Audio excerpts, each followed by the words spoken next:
G Telugu news. నేను Sunitha. Welcome to DNA daily news analysis with Bharath. Telangana రాజకీయాల్లో అత్యంత కీలకంగా మారిన జూబ్లీ హిల్స్ ఉప ఎన్నికల్లో కులాలు, ప్రాంతాల వారీగా లెక్కలు వేసుకుంటున్నాయి పార్టీలు. కుల సంఘాలతో సమావేశాలు నిర్వహిస్తూ ఓట్ల కోసం ప్రయత్నాలు చేస్తున్నాయి. అటు జూబ్లీ హిల్స్ నియోజకవర్గంలో మొత్తం 4 లక్షల ఓటర్లుండగా మైనార్టీలు, బీసీలే కీలకంగా ఉన్నారు. ఇక జూబ్లీ హిల్స్ లో ఏ కులం ఓటర్లు ఎంత మంది ఉన్నారు, ఏ వర్గం ఓటర్లు ఏ పార్టీ వైపు మొగ్గు చూపుతారు అన్నది ఆసక్తికరంగా మారింది. ఇక జూబ్లీ హిల్స్ కులాల లెక్కలపై ఇప్పుడు మనం daily news analysis with Bharat లో డిస్కస్ చేయబోతున్నాం. ఇక మనతో పాటు స్టూడియోలో అదేవిధంగా సామా రామ్మోహన్ రెడ్డి గారు కూడా ఉన్నారు, టీపీసీసీ మీడియా కమిటీ చైర్మన్. మీతో తర్వాత మాట్లాడతానండి. Bharath, good evening. Good evening. So Bharath, చూస్తున్నాం రోజు రోజుకి జూబ్లీ హిల్స్ ఉప ఎన్నిక అంటే కూడా మరింత రసవత్తరంగా మారిపోతుంది. అండ్ ఇప్పుడు కులాల వారీగా, ప్రాంతాల వారీగా కూడా ఇప్పుడు లెక్కలు వేసుకోవాల్సిన సిచ్యువేషన్ వచ్చింది. కాబట్టి ప్లీజ్ దీనిపైన మీ అనాలిసిస్ ఏంటి? సో ఒకటి, జూబ్లీ హిల్స్ లో 4,01,000 మంది, 1,000 దాదాపు 4 లక్షల ఓటర్లు ఉన్నారు. సో ఇప్పుడు కులాలు, మతాల వారిగా ఎందుకు వచ్చిందంటే 25% పైన, దాదాపు 30% దగ్గరలో మైనారిటీ ఓట్స్ ఉన్నాయి. 25 to 30 ఇన్ బిట్వీన్. 4 లక్షల్లో మైనారిటీ ఓట్ల సంఖ్య 1,20,000 దాకా ఉంది. 1,12,000 నుంచి 1,20,000 ముస్లిం మైనారిటీకి సంబంధించి. క్రిస్టియన్ మైనారిటీ కూడా ఒక 18,000 దాకా ఉంది అని చెప్తున్నారు. సో ఇవి రెండు కలిపితే కనుక 1,30,000. తర్వాత కులాలకు సంబంధించి ఎస్పెషల్లీ కులాల్లో బీసీ ఓటర్స్ 1.4 లక్షల సంఖ్య, ఆల్మోస్ట్ 35% దాకా బీసీ ఓటర్స్ ఉన్నారు. 35% బీసీ, హిందూ బీసీ ఇది. ఎందుకంటే ముస్లిం బీసీ కలిపితే కనుక ఎక్కువ అవుతుంది. ముస్లిం బీసీ 1,20,000, 1,10,000 మంది కూడా, వాళ్ళు కూడా బీసీలే. సో హిందూ బీసీలు 1,40,000 మంది ఉన్నారు. ఈ 1,40,000లో బీసీల్లో మున్నూరు కాపు ఒక 22,000 ఓట్లున్నాయి, యాదవ్ ఒక 15,000 ఓట్లున్నాయి, ముదిరాజ్ ఒక 13,500 ఓట్లున్నాయి, పద్మశాలి 12,000 మంది ఉన్నారు, వడ్డెర కులస్తులు చాలా సిగ్నిఫికెంట్ గా ఉన్నారు, 15,000 మంది ఉన్నారు. తర్వాత ఎందుకంటే మున్నూరు కాపు, యాదవ్, ముదిరాజ్ ఇవి ఎక్కడైనా ప్రతి చోట ఉండేవే. పద్మశాలి, వడ్డెర 15,000 మంది ఉన్నారు, గౌడ్లు ఒక 15,000 మంది ఉన్నారు, విశ్వబ్రాహ్మణులు కూడా 13,000 దాకా ఉన్నారు, కుమ్మరి, కమ్మరి లాంటి వాళ్ళు 9,600 ఉన్నారు, రజక అండ్ ఇతర బీసీలు 13,000 ఉన్నారు. క్యాస్ట్ కాంపోజిషన్ మొన్న రేవంత్ రెడ్డి చేసిన సర్వే అనుకోండి, లేకపోతే కేసీఆర్ అంతకుముందు చేసిన సమగ్ర కుటుంబ సర్వే అనుకోండి, దాని ప్రకారం ఈ లెక్కలు. బీసీల్లో కులాల వారిగా మనం చెప్పినట్టు మున్నూరు కాపులు హైయెస్ట్ 22,000, యాదవ్ 15,000, ముదిరాజ్ 13,500, పద్మశాలి 12,000, వడ్డెర 15,000, గౌడ్స్ ఒక 15,000 ఉన్నారు, విశ్వబ్రాహ్మణులు 13,000, కుమ్మరి 9,600, రజక ఇతర బీసీలు 13,000. ఇక ఎస్సీ పాపులేషన్ అయితే అధికారికంగా తీసుకోవాల్సిందే, కేంద్ర ప్రభుత్వ సెన్సెస్ కానీ ఇతర వాటిలో 28,000 మంది ఉన్నారు. ఈ 28,000 మంది ఎస్సీస్లో మాల సామాజిక వర్గం దాదాపు 15,000 ఉంది, మాదిగా 13,000 దాకా ఉన్నారు. ఆల్మోస్ట్ ఈక్వల్, ఒక 1,000 అటు ఇటు ఎక్కువ ఉంటారు. ఎస్టీలో ఎక్కువ లంబాడా సామాజిక వర్గం వాళ్ళు ఉన్నారు, అది 12,000 వరకు ఉన్న పరిస్థితి. ఇక ఓసీల్లో కమ్మ కులస్తులు 17,000 నుంచి 20,000 మధ్యలో ఉన్నారు. సింగిల్ హైయెస్ట్ క్యాస్ట్ కమ్మ అని చెప్పొచ్చు. ఇక్కడ చాలా మంది సెటిలర్స్ ఇక్కడ ఉన్నారు. అందుకని ఎమ్మెల్యే కూడా మనకు మాగంటి గోపీనాథ్ కమ్మ ఎమ్మెల్యే ఇక్కడ మనకు సామాజిక వర్గం నుంచి ఆయన 3 సార్లుగా ప్రాతినిధ్యం వహిస్తున్నారు. నెంబర్ తక్కువ ఉన్నా కొంత కమ్మ డామినేటెడ్ అయితే ఉంది. వెంగళరావు నగర్ గానీ, శ్రీనగర్ కాలనీ గానీ, సోమాజిగూడ డివిజన్ గానీ, అమీర్పేట, అంటే కొంత ఈ పార్ట్ అమీర్పేటలో పూర్తిగా రాదు, కొంత అటు కూడా వెళ్తుంది, సనత్ నగర్ నియోజకవర్గం కూడా వెళ్తుంది. సో ఈ డివిజన్స్ లో కమ్మ డామినేషన్ కొంత ఉంది. ఓట్లు తక్కువ, ఓట్లు కూడా సిగ్నిఫికెంట్ నెంబరే, ఒకే చోట ఒక అన్నది. రెడ్డి సామాజిక వర్గం ఒక 14,000 ఓట్లు ఉంటుంది. ప్లస్ ఆంధ్రాలో కాపు, బలిజ కులస్తులు, ఆంధ్రాలో ఉన్న కాపులు, ఎందుకంటే ఆంధ్రాలో కాపులు, తెలంగాణలో మున్నూరు కాపులు బీసీలు, ఆంధ్రాలో ఉన్న కాపు, బలిజ, ఒంటరి, తెలగ ఈ కులాలు దాదాపు 14,000-15,000 ఉంటాయి.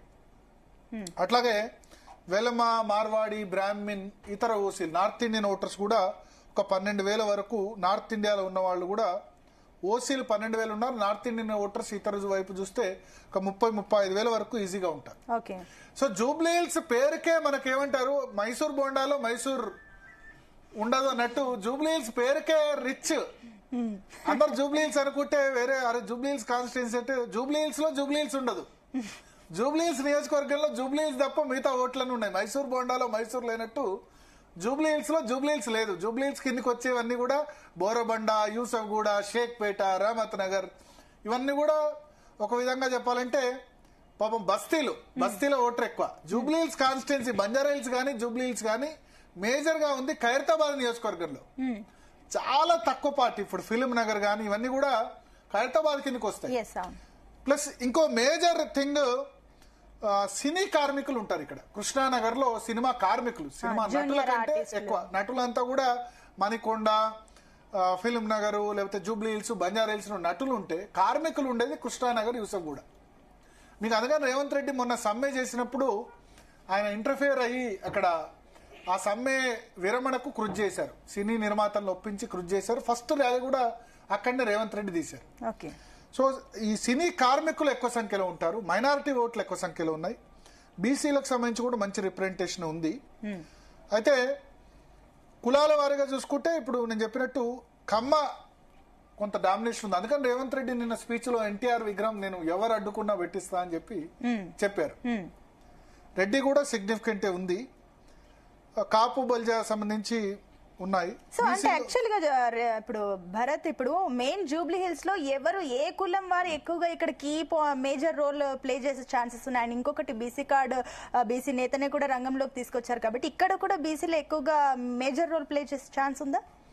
అదే ఇక్కడ మేజర్ డామినెంట్ క్యాస్ట్ వచ్చేసి మనకి క్యాస్ట్ కంటే రిలీజియన్ వచ్చేసరి మైనారిటీ.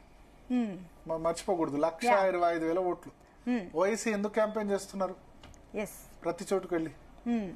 సో ఆల్మోస్ట్ 35% ముస్లిం ఓటు కదా. సో మోస్ట్ సిగ్నిఫికెంట్ ప్లేయర్ అంటే కమ్మ కాదు, రెడ్డి కాదు, కాపు కాదు, బీసీ కాదు, మైనారిటీ. అందుకోసం అజారుద్దీన్ కోసం ప్రత్యేకంగా మంత్రివర్గ ఒక్కళ్ళనే కేబినెట్ లో చేర్చుకున్నారు.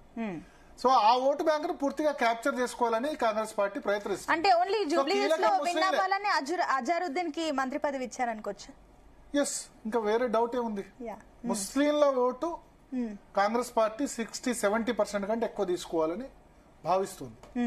ఇన్ఫాక్ట్ అజారుద్దీన్ మొన్న క్యాండిడేట్ అయినప్పుడు కూడా ముస్లిం ఓట్స్ ఎక్కువ పడ్డాయి అజారుద్దీన్.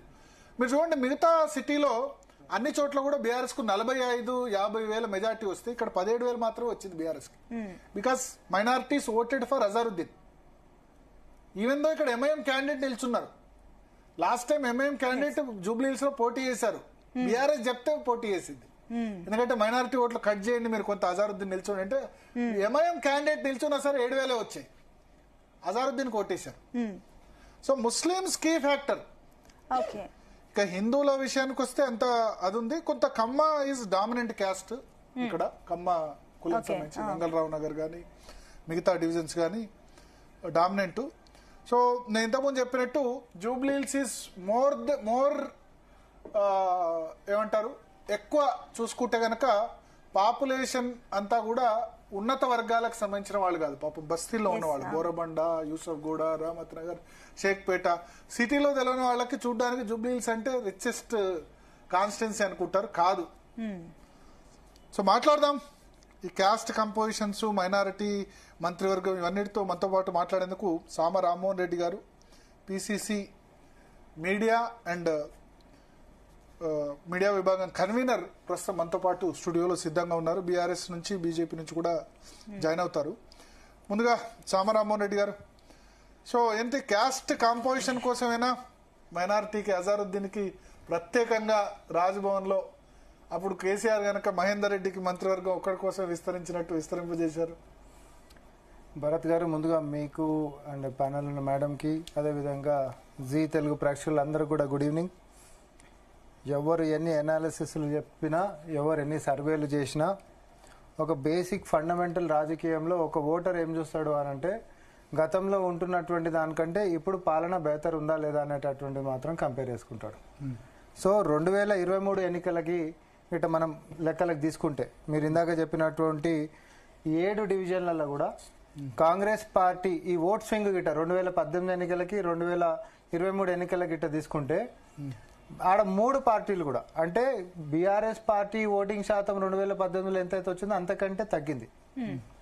ఎంఐఎంది కూడా అంతకంటే తగ్గింది, బీజేపీది కూడా అంతకంటే తగ్గింది. కానీ కాంగ్రెస్ది అప్పుడు పెరిగింది 2023లో. మేము ఓడిపోయినప్పటికీ కూడా మా యొక్క స్వింగ్ ఓట్ స్వింగ్ అనేటటువంటిది మాది పెరిగింది. ఎప్పుడైనా ఒక సాధారణ సగటు మనిషి మార్పు కావాలని చెప్పి ఓటేసినప్పుడు అక్కడ ఫలితం రాకపోయినా రాష్ట్రం మొత్తం కూడా ఒక ట్రెండ్ నడిచింది, మేము వచ్చేసాం అధికారంలోకి. సో ఆ ట్రెండ్ సైడ్ ఓటేసినటువంటి వ్యక్తి ఇమీడియట్ గా 2 సంవత్సరాలు స్వింగ్ అయిపోయి వేరే దగ్గరికి పోవాలని అనుకోడు. ఎక్కడైతే ఆయన ఓటేసినటువంటి దగ్గర ఆయన అనుకున్నటువంటి రిజల్ట్ రాలేదో ఈసారి ఆ రిజల్ట్ రావాలని ఖచ్చితంగా ఓటేస్తాడు. ఇప్పుడు నేను పెద్ద పెద్ద మేధావుల లెక్క నేనేం మాట్లాడను, కానీ ఒక సగటు మానవుడు ఆలోచించేటటువంటిది ఏంటిది అని అంటే అక్కడ మనకు ఒక సోషో ఎకనామిక్ విధానం గిట్ట మనం తీసుకుంటే స్లమ్ముల జనాలు 60% మంది ఉంటున్నారండి, మైనారిటీలు 30% ఉన్నారు. భరత్ గారు చెప్పినట్టుగా మరి నాన్ ముస్లిమ్స్ అయినటువంటి బీసీలు 30% ఉన్నారు. వీళ్ళందరికీ కూడా మార్పు కావాలి, సంక్షేమాలు ఏవి అందలేదు కాబట్టే మేము ఓట్లేస్తున్నాము అనేటటువంటి అంశంతో ఓట్లేసినటువంటి వాళ్ళు. అట్లాంటిది ఈసారి 2 సంవత్సరాల్లో సంక్షేమాలు అందుకుంటూ ఒకటేసారి మేమే బాగుండే వీళ్ళే ఇంకా బాగాలేదు అనేటటువంటి అంశం పోని పోలికనన్నా తూకమన్నా వేసుకుందామనంటే అట్లాంటిది ఏమైనా ఉందా కంపేర్ చేసుకుంటే? ఒక కంపారిటివ్ టేబుల్ గిట్ట మనం వేసుకుంటే సన్న బియ్యమైనా రేషన్ కార్డులైనా లేకపోతే 200 యూనిట్ల కరెంట్ అయినా ఉచిత బస్సు అయినా 500కే సిలిండర్ అయినా లేకపోతే డ్వాక్రా మహిళలకి వడ్డీ లేని రుణాలైనా లేకపోతే అక్కడ గలీలలో అవుతున్నటువంటి అభివృద్ధి అయినా కళ్ళ ముంగట పాడైతున్నటువంటి పిల్లల భవిష్యత్తుని దృష్టిలో పెట్టుకుని మాదక ద్రవ్యాల నిర్మూలన దాకా. అంతేకాదు ఈరోజు ప్రకృతిని కాపాడడానికి ప్రభుత్వం చేస్తున్నటువంటి కృషి హైడ్రా దాకా కూడా బూటకపు ప్రచారాలతో ముందుకు సాగుతున్నటువంటి బీఆర్ఎస్ బీజేపీల యొక్క కుట్రని మా కాంగ్రెస్ పార్టీ కంటే సగటు ఓటరే జూబ్లీస్ లో బుద్ధి చెప్పబోతుండు ఆన్ రికార్డ్ నేను చెప్తా ఉన్నా.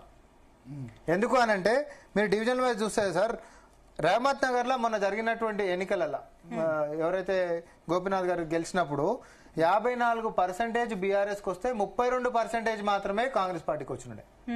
అట్లాంటిది ఈరోజు రహమత్ నగర్ ఇందాక సర్వే అనండి మధ్యకాలం ఎవరు మాట్లాడుకున్నా లీడింగ్ ఎవరు కాంగ్రెస్ పార్టీ మాత్రమే కనిపిస్తుంది. అక్కడ స్వింగ్ పడిపోతుంది కాదు, మేము లేస్తున్నటువంటిదే ఉంది. కానీ సోషల్ మీడియా మాధ్యమాల్లో మీడియా మేనేజ్మెంట్ లో ఎన్నికల కంటే ముంగట కూడా సెలబ్రిటీలను తీసుకొని వచ్చి ఇన్ఫ్లుయెన్స్లను తీసుకొని వచ్చి కోట్ల రూపాయలు అప్పనంగా అన్ని రోజులు అన్ని సంవత్సరాలు కూడబెట్టినటువంటి కోట్ల రూపాయలను బయటకు తీసుకొని వచ్చి మీకు గుర్తుందో లేదో ఇట్లా కండవాలు తిప్పుకుంటా దేక్లేంగే తర్వాత పాటలు ఆడిర్రు, సెలబ్రిటీలతో ఆడిర్రు, బతుకమ్మలు ఆడిపించరు, కేబుల్ బ్రిడ్జ్ చుట్టూ గిరగిరా కళ్ళు తిరిగేటట్టు చూపించరు. ఎన్ని రకాల ప్రజల్లోని తప్పుదో పట్టించేటటువంటి ప్రయత్నం చేసినప్పటికీ ప్రజలు మార్పు కోరుకున్నారు. మరీ ముఖ్యంగా హైదరాబాద్ లో ఈ యొక్క ప్రచారం ఏదైతే ఉండనో అది ఖచ్చితంగా ఓటర్లని ఇన్ఫ్లుయెన్స్ చేసింది. ఏమో బీఆర్ఎస్ మలగిట్ వస్తుందేమో, ఓటు ఎందుకు వేరే దిక్కు పోవాలి అనుకునేటటువంటి వ్యక్తులు కూడా కాంగ్రెస్ పార్టీ అధికారంలోకి వచ్చిన తర్వాత 3 మార్చుకునేటటువంటి అవకాశాలు ఎక్కువ ఉంటాయి. ఇది ఇట్లుంటే హైదరాబాద్ లో అసలు బేసే లేదు, మాకు కనీసం డిపాజిటే లేదు, ఒక సీట్ కూడా లేదు అనేటటువంటి దుష్ప్రచారం నుంచి మొన్న జరిగినటువంటి కంటోన్మెంట్ బై ఎన్నిక ఏదైతే బైపోల్ జరిగిందో ఆడ కూడా ఇంతకంటే ఎక్కువ ప్రచారమే చేశారు కదా. ఆడేడికెంచి వస్తుంది? ఆడ కూడా బీజేపీ ఎంత కృషి చేయాలనో అంత కృషి చేసింది, బీఆర్ఎస్ ఎంత కృషి చేయాలనో అంత కృషి చేసింది. 20 ఏళ్ల సంది ఒకడే ఎమ్మెల్యే ఉండు సెంటిమెంట్ తోటి అక్కడ రావాల్సినటువంటి అంశాలు ఉండే ప్రగతి చాలా చేసినాం. ఎన్ని చెప్పినప్పటికీ ఒకసారి ప్రభుత్వం నడుపుతున్నటువంటి మా దగ్గర కాంగ్రెస్ పార్టీ అభ్యర్థి గెలిచినటువంటిది నేను ఒకసారి గుర్తు చేస్తాను. అది స్టార్టింగ్ స్టేజ్ లో కదా, మీరు పవర్ లోకి వచ్చిన స్టార్టింగ్ స్టేజ్ లో మీరు అప్పుడు సరే కంటోన్మెంట్ లో మీకు వచ్చింది. బట్ ఈ 2 సంవత్సరాల్లో మీరు వ్యతిరేకత కూడా మూటగట్టుకున్నారు కదా. 10 సంవత్సరాల తర్వాత వ్యతిరేకతని ప్రజలు చూపించేటటువంటి దాంట్లో 2 సంవత్సరాలు బేరీజ్ వేసుకుంటే 10 సంవత్సరాల వాళ్ళ సంక్షేమం కంటే 2 సంవత్సరాల మా యొక్క సంక్షేమం వాళ్ళకంటే ఎక్కువ ఉంటే మాకు ఓటేస్తారు, మాకంటే తక్కువ వాళ్ళకుంటే వాళ్ళకు ఓటేస్తారు. అది కూడా చెప్తున్నాం. 10 సంవత్సరాల వాళ్ళ సంక్షేమాలని తక్కడబాట్లో ఒక దాంట్లో వాళ్ళని వేస్తే ఒక దాంట్లో 2 సంవత్సరాల్లో మేము ఇచ్చినటువంటి సంక్షేమాలని మాది పెడితే మేమే గిట్ట ఎక్కువ తూకం ఉంటే అంటే మేమే ప్రజల గిట్ట ఎక్కువ మమేకమై పని చేస్తే ప్రజలు మా వెంటనే నిలబడతారు. బీఆర్ఎస్ పార్టీ ఏం చేసిందని చెప్పి ఆడ బీఆర్ఎస్ కి ఓటేసేటటువంటిది ఉంది. మీకు గుర్తుందో లేదో కేసీఆర్ గారు ఒక మాట అన్నారు, కత్తిని చేతికిచ్చి యుద్ధం నన్ను చేయమంటే నేను ఎడికేం చేస్తా అని. అసెంబ్లీకి అటెండెన్స్ వేస్తున్నటువంటి పాపాన పోలే ఫామ్ హౌస్ కి ఫిక్స్ అయ్యండి ఆయన. అట్లాంటిది కత్తొక చేతిలో పెట్టి యుద్ధమే చేయడానికి మీకు శాతగా అన్నటువంటి మీరు లీడర్ ఆఫ్ అపోజిషన్ పోయి ఫామ్ హౌస్ లోనే కూర్చున్నాక ఇంకో కొత్త అభ్యర్థిని గెలిపించినంత మాత్రాన మన యొక్క జీవితాలు మారిపోయేటటువంటిది ఏం లేదు. అభివృద్ధితో కలిసి మనం ముందుకు పోవాలంటే అధికారంలో ఉండేటటువంటి రేవంత్ రెడ్డి నేను ఒక మాట అన్నారు, మీకు ఫ్రీ బస్ కావాలా వద్దా, సంక్షేమ పథకాలు ఆగిపోతే అని అన్నారు. ఇప్పుడు అంటే బీఆర్ఎస్ చేస్తున్నటువంటి దుష్ప్రచారం భరత్ గారు, ఈ ఫ్రీ బస్ దీని మీద ఏమంటారంటే మీరు జలకిస్తే కాంగ్రెస్ పార్టీకి జలకిస్తే 4,000 రూపాయలు పెన్షన్ వస్తుంది, కాంగ్రెస్ పార్టీ జలకొస్తే స్కూటీలు వస్తాయి, లేకపోతే అంతా సవ్యంగా ఇక మిమ్మల్ని అడిగేవారు ఉండరు, అంతా బాగా నడుస్తుంది, గవర్నమెంట్ కి ఎదురు లేదు అనుకుంటారు. అదేదో బీఆర్ఎస్ పార్టీకి జలకిస్తే ఆయనతో ఏముండకుండా సంక్షేమాలు అనేటటువంటిది బ్రహ్మాండంగా అన్ని వస్తాయి. ఎందుకంటే అడ్డుపడుతున్నటువంటిది, ప్రజలకు అందనీయకుండా చేస్తున్నటువంటిది, తప్పుడు ప్రచారాలు చేస్తున్నటువంటిది, ఉచిత బస్సు లాంటి ఏమంటారు సంక్షేమాలని ఆపేటటువంటి ప్రయత్నాలు చేస్తున్నటువంటి కేసీఆర్ వారసుడిగా గుర్తించారు. ఇంత కష్ట పరిస్థితిలో కూడా, ఎందుకంటే మన పార్లమెంట్ లో 0 సీట్లు వచ్చి 17% ఓట్లు వచ్చి ఈ సమయంలో మళ్లీ పార్టీని లిఫ్ట్ చేశాడు ఒంటి చేత్తో అనే విధంగా. ఎందుకంటే కవిత బయటకు వెళ్ళింది, సరే హరీష్ రావు కూడా కేటీఆర్ నాయకత్వాన్ని యాక్సెప్ట్ చేశారు. ఆయన వాళ్ళ ఫాదర్ చనిపోయినారు కాబట్టి ఎన్నికల్లో కొంచెం దూరంగా ఉండాలి, బహుశా లాస్ట్ లో ఒక రోడ్ షో చేస్తారేమో. సో ఆ మైలేజ్ వస్తుంది. ఓడిపోయినారనుకోండి ఇంకా కేటీఆర్ ఎదగలేదు. ప్లస్ జిహెచ్ఎంసీ ఏరియాలో ఇంత స్ట్రాంగ్ గా ఉన్న బీఆర్ఎస్ ఎందుకు స్ట్రాంగ్ గా ఉందని నేను చెప్తున్నానంటే, మీరు చూడండి రిజల్ట్ 2016 జిహెచ్ఎంసీ ఎన్నికలను చూడండి, 150కి 99 వచ్చాయి జిహెచ్ఎంసీలు. తర్వాత నెక్స్ట్ పార్లమెంట్ అసెంబ్లీ ఎన్నికలు 2018 అసెంబ్లీ ఎన్నికలు అన్ని సీట్లు కూడా బీఆర్ఎస్ క్లీన్ స్వీప్, మామూలు మెజార్టీ కాదు, 50,000, 60,000, 70,000 మెజార్టీతో చంద్రబాబు నాయుడు కాంగ్రెస్ ఇద్దరు కలిసిన మహాకూటమి కలిసిన ఓడిపోయింది. పార్లమెంట్ ఎలక్షన్ 2019 మీకు మల్కాజ్గిరి పోయింది, రేవంత్ రెడ్డి 10,000 ఓట్లతో గెలిచారు. అదేవిధంగా సికింద్రాబాద్ కిషన్ రెడ్డి గెలుపొందారు ఆ ఎలక్షన్ లో. చేవేళ్ల మాత్రం బీఆర్ఎస్ గెలిచింది. తర్వాత 2023 అసెంబ్లీ ఎలక్షన్స్, 23 కంటే ముందు జిహెచ్ఎంసీ ఎలక్షన్స్, బీఆర్ఎస్ 56 సీట్లు, నెంబర్ 1 ఉంది, బీజేపీ పికప్ అయిన. 23 అసెంబ్లీ ఎలక్షన్ మొత్తం రాష్ట్రం మొత్తం బీఆర్ఎస్ వేవ్, సార్ రాష్ట్రం మొత్తం కాంగ్రెస్ వేవ్. కాంగ్రెస్ కు 39% ఓట్లు వచ్చాయి, కానీ జిహెచ్ఎంసీలో Congress voting percentage 21%. BRS voting 43% ఏకంగా, బీజేపీ 19. అంటే సిటీలో 43% ఓట్లు తీసేస్తే బీఆర్ఎస్ టోటల్ ఓటింగ్ రాష్ట్రంలో 30% కంటే బిలో ఉంటుంది. అంటే జిహెచ్ఎంసీలో అంత డామినేట్ చేసింది బీఆర్ఎస్. అంత డామినేట్ చేసిన సిటీలో నేను ఈ కాంగ్రెస్ ఫిగర్స్ కూడా ఎందుకు చెప్పానంటే, చాలా వీక్ గా ఉంది కాంగ్రెస్ పార్టీ జిహెచ్ఎంసీ ఏరియాలో. మొన్నటి వరకు కూడా ఇంత వీక్ గా ఉన్న ఏరియాలో కాంగ్రెస్ గెలిచింది అనుకోండి, రేవంత్ రెడ్డికి మైలేజ్ వస్తుంది. కేటీఆర్ అరే ఇంత ఉన్న ఏరియాలో కూడా ఎట్లా ఓడిపోయారు, 43% ఓటింగ్ ఉన్న ఏరియాలో ఎట్లా వచ్చింది. సరే పార్లమెంట్ ఎలక్షన్ అంటే బీఆర్ఎస్ తో సంబంధం లేదు, బట్ బై ఎలక్షన్ లో కంటోన్మెంట్ కాంగ్రెస్ గెలిచింది, ఇక్కడ కూడా గెలిచిందని వస్తుంది. సో అందుకని చావో రేవో అన్న విధంగా రెండు పార్టీస్ కూడా తీసుకుంటున్న పరిస్థితి. సో మాట్లాడదాం. మనతో పాటు సామ రామ్మోహన్ రెడ్డి గారు ఉన్నారు, అదేవిధంగా ఫోన్ లైన్ లో బీఆర్ఎస్ నుంచి చిరుమిళ్ళ రాకేష్ గారు కూడా ప్రస్తుతం జాయిన్ అవుతున్నారు. రాకేష్ గారు గుడ్ ఈవినింగ్. రాకేష్ గారు, సో ఎట్లా ఉంది, ఏంది మీరు కూడా క్యాంపెయిన్ లోనే ఉన్నట్టున్నారు, mood of the Jubilee hills ఎట్లా ఉంది సార్? ఎట్టి పరిస్థితులలో ఈ జూబ్లీ హిల్స్ బై ఎలక్షన్లలో బీఆర్ఎస్ పార్టీ అద్భుతమైన విజయాన్ని సాధించుకోవడం జరుగుతుంది. గతంలో ఏదైతే మాగంటి గోపి గారు దాదాపుగా 15,000 మెజార్టీతో గెలవడం జరిగింది, కానీ ఈసారి మేము 30,000 మెజార్టీ తోటి మాగంటి సునీత గారు విజయం సాధిస్తారని సంపూర్ణ విశ్వాసం ఉంది. 30,000 ఎందుకంటే ఎగ్జాక్ట్లీ 30,000 మెజార్టీ అంటే 15% ఓటింగ్ డిఫరెన్స్ రావాలి. ఎందుకంటే 4 లక్షలు అంటే మాక్సిమం సిటీలో 2,20,000 అంతకంటే ఎక్కువ పోల్ కావు.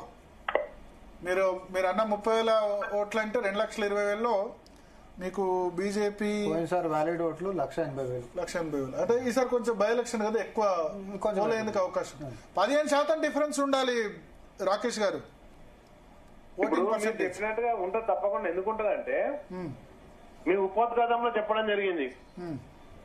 ఏంటి ముస్లిం మైనారిటీస్ ఎటుంటారు, బీసీ వర్గాలు ఎటుంటాయి అని చెప్పేసి. ఒకటి, ఈ రోజు బీసీలను 42% మంది సంపూర్ణంగా వంచినటువంటి పార్టీ కాంగ్రెస్ పార్టీ. అదే విధంగా గతంలో అజరుద్దీన్ నిలుస్తున్నా గానీ 15,000 మెజార్టీ వచ్చినప్పుడు ఈ రోజు ఆల్రెడీ మైనార్టీలంతా ఒక స్టాండ్ తీసుకోవడం జరిగింది. ఎందుకంటే మైనార్టీ స్కూళ్ళని మూతపడినటువంటి పరిస్థితి. అందుకే కదా ఆగమాగమై అజరుద్దీన్ గారికి మంత్రివర్గంలో స్థానం కల్పించారు. మరి 2 సంవత్సరాల నుంచి ఎందుకు మైనార్టీలను పట్టించుకోలేదు, ఎందుకు మైనార్టీలను విస్మరించడం జరిగింది? అదే విధంగా వాళ్ళకు పెడతానటువంటి సప్లాన్ లో పెడతానటువంటి 1,000 కోట్ల రూపాయలు ఎందుకు పెట్టలేకపోయారు? అసలు బడ్జెట్ లో కేటాయింపులు ఎందుకు జరగలేదు? కాబట్టి ఇవన్నీ కూడా ప్రజలు గమనించడం జరుగుతుందండి. తప్పకుండా ఈ ఎలక్షన్లలో ప్రజలు ఎక్కడికి వెళ్ళినా కానీ అడిగేది ఒకటి ఏంటంటే, నేను ఒక వృద్ధురాల్ని చూసినాం. గతంలో తెలంగాణ ఉద్యమంలో పనిగిరి మల్లయ్య ఎట్లయితే చంద్రబాబు నాయుడు ప్రశ్నించిండో అదే విధంగా నిన్న జూపల్లి కృష్ణారావుని ఒక వృద్ధురాలు ప్రశ్నించింది. మాకు ఇస్తాన పెన్షన్ ఎప్పుడు ఇస్తావు, పెంచిన పెన్షన్ 4,000 పెన్షన్ ఎప్పుడు ఇస్తావు, ప్రతి మహిళకి ఇస్తాన 2,500 రూపాయలు ఎప్పుడు ఇస్తావు అని చెప్పేసి ప్రశ్నించడం జరిగింది. కాబట్టి ప్రజలందరూ కూడా చైతన్యవంతమైన తప్పకుండా కాంగ్రెస్ పార్టీకి. కానీ వాళ్ళు ఫ్రీ బస్ ఇచ్చాం, రేషన్ కార్డులు ఇచ్చాం, తర్వాత 200 యూనిట్లలో ఉచిత విద్యుత్ ఇచ్చాం, ఇవన్నీ క్యాంపెయిన్ చేస్తున్నారు. ఒక జూబ్లీస్ నియోజకవర్గంలోనే 25,000 రేషన్ కార్డ్స్ కొత్తగా ఇచ్చినట్టున్నారు. సార్ నేను ఏమంటున్నా అంటే, ఈ రోజు మీ జీ న్యూస్ ద్వారా ఛాలెంజ్ చేస్తున్నా, మొత్తం ఎన్ని యూనిట్లు కొత్త రేషన్ కార్డులు ఇచ్చిర్రో అదే విధంగా కొత్త ఎంతమందికి పబ్లిక్ అంటే కొత్తగా యాడ్ అయినటువంటి ప్రజలు ఎంతమందో వెంటనే ప్రభుత్వాన్ని డిక్లేర్ చేయమని కూడా డిమాండ్ చేస్తున్నా. ఎందుకంటే వీళ్ళు చెప్పినటువంటి అన్ని కూడా అబద్ధాలు. ఎందుకంటే మేము ఆల్రెడీ బీఆర్ఎస్ ప్రభుత్వం ఉన్నప్పుడు మేము ఇచ్చినటువంటి రేషన్ కార్డులు 6,40,000 రేషన్ కార్డులు కొత్త రేషన్ కార్డులు ఇచ్చినాం. గతంలో ఉన్నటువంటి 88 లక్షల రేషన్ కార్డులు కలుపుకొని మరి రాష్ట్రంలో ఉన్న హౌస్ యూనిట్ ఎంతనో సమగ్ర సర్వే చేసినటువంటి వాళ్ళు ప్రకటించారు. అదే విధంగా నేనేమంటున్నా అంటే, వాళ్ళు చెప్పే దొంగ లెక్కలు కాకి లెక్కలు ప్రజలు పట్టించుకోవట్లేదు. ఒక గ్రామంలో ఎన్ని కొత్త రేషన్ కార్డులు వచ్చినా తెలియదా, ఎంతమంది పెరిగిరో తెలియదా? గ్రామం పక్కన పెడితే ఇప్పుడు జూబ్లీహిల్స్ లో 25,000 రేషన్ కార్డ్స్ వాళ్ళు ఇచ్చామని చెప్తున్నారు. 25,000 రేషన్ కార్డులు ఏవో డిక్లేర్ చేయమన్నాడు సార్. ఏ ఊరికేంచి వచ్చినాయి, ఎన్ని ఇళ్ళు పెరిగినాయి?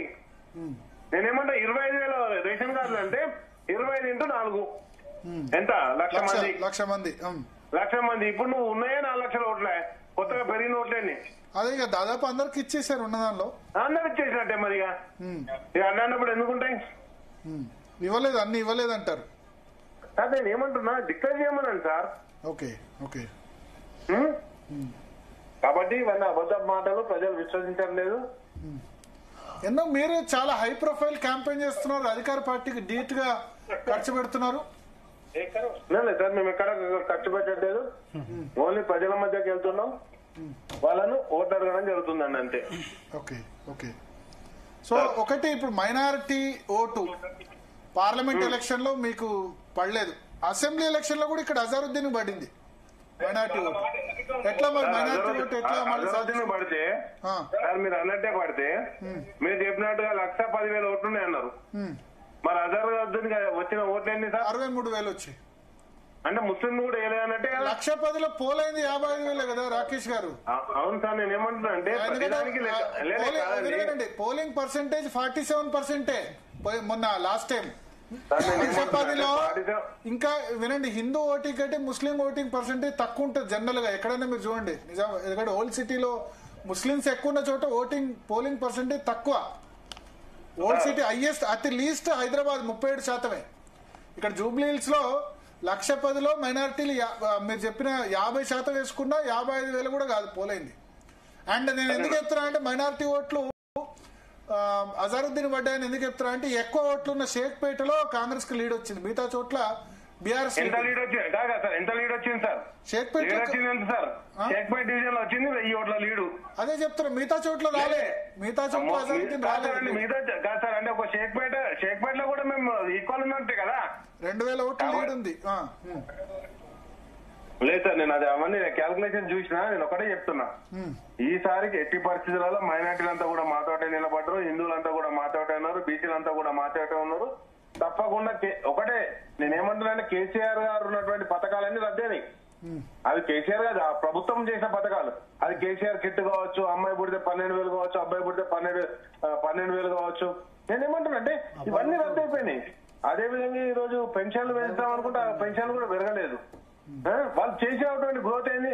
అండ్ నెక్స్ట్ వచ్చేసి ఇంకొక మాట, మీరు అన్నారు మహిళలకు ఉచిత బస్సు ఇస్తారు అన్నారు. మరి పురుషులకు బస్ రేట్లు పెంచారు కదా సార్, డబల్ అయినాయి కదా ఇప్పుడు బస్ ఛార్జీలు. మరి అంటే ఒకటే ఇంట్లో భర్తకు పెంచారు, భార్యకు తగ్గించారు అన్నట్ట, ఎక్కడ తగ్గలే కదా. కాబట్టి నేనేమంటున్నా అంటే ఇప్పుడు మొత్తం కూడా హైదరాబాద్ తోటి అల్లకల్లోలమైన హైదరాబాద్ కు కేసీఆర్ గారి అంటే బీఆర్ఎస్ పార్టీ శ్రీరామ రక్ష అని ప్రజలు సంపూర్ణంగా విశ్వసిస్తారు. కేసీఆర్ గారు ఉన్నప్పుడు చేసింది ఏం సార్, 70 గజాలు 100 గజాలు ఉన్న వాళ్ళకి అందరికి రెగ్యులర్ గా చేసేసారు. ఈ రోజు అసెంబ్లీలో అంత బ్రహ్మాండమైన మెజారిటీ సిటీలో వచ్చింది, రూరల్ ఏరియాస్ లో కాకుండా. బట్ కంటోన్మెంట్ ఎలక్షన్ అనుకోండి, కంటోన్మెంట్ లో 3rd ప్లేస్ బీజేపీ, 2nd వచ్చింది. పార్లమెంట్ లో అన్ని చోట్ల మల్కాజ్గిరి, చేవెళ్ల, సికింద్రాబాద్ అన్ని చోట్ల 3rd ప్లేసే. సో అట్లా ఎట్లా రికవర్ అవుతారు? మన గ్రాడ్యుయేట్ ఎలక్షన్స్ కూడా 2-3 2 బీజేపీ వచ్చింది, మీరు పోటీ చేయలేదు. సో అటువంటి సిచ్యువేషన్ నుంచి ఎట్లా రికవర్ అవుతారని భావిస్తున్నారు జూబ్లీహిల్స్ లో? సార్ మీకు ఒక మాట చెప్తున్నా, ఇంతకుముందు మీరు చెప్పిన ఉపోద్ఘాతంలో చెప్పిన దానిలోనే చెప్తున్నా. గతంలో 21,000 ఓట్లు వచ్చిన బీజేపీ పార్టీకి ఎంపీ ఎలక్షన్లకు వచ్చేసరికి 65,000 వచ్చినాయి. అంటే నేనేమంటున్నా అంటే ఓటరు నిర్ణయం అనేది ఎలక్షన్ టు ఎలక్షన్ మారుతుంటుందని నాకు స్పష్టంగా కనిపించింది.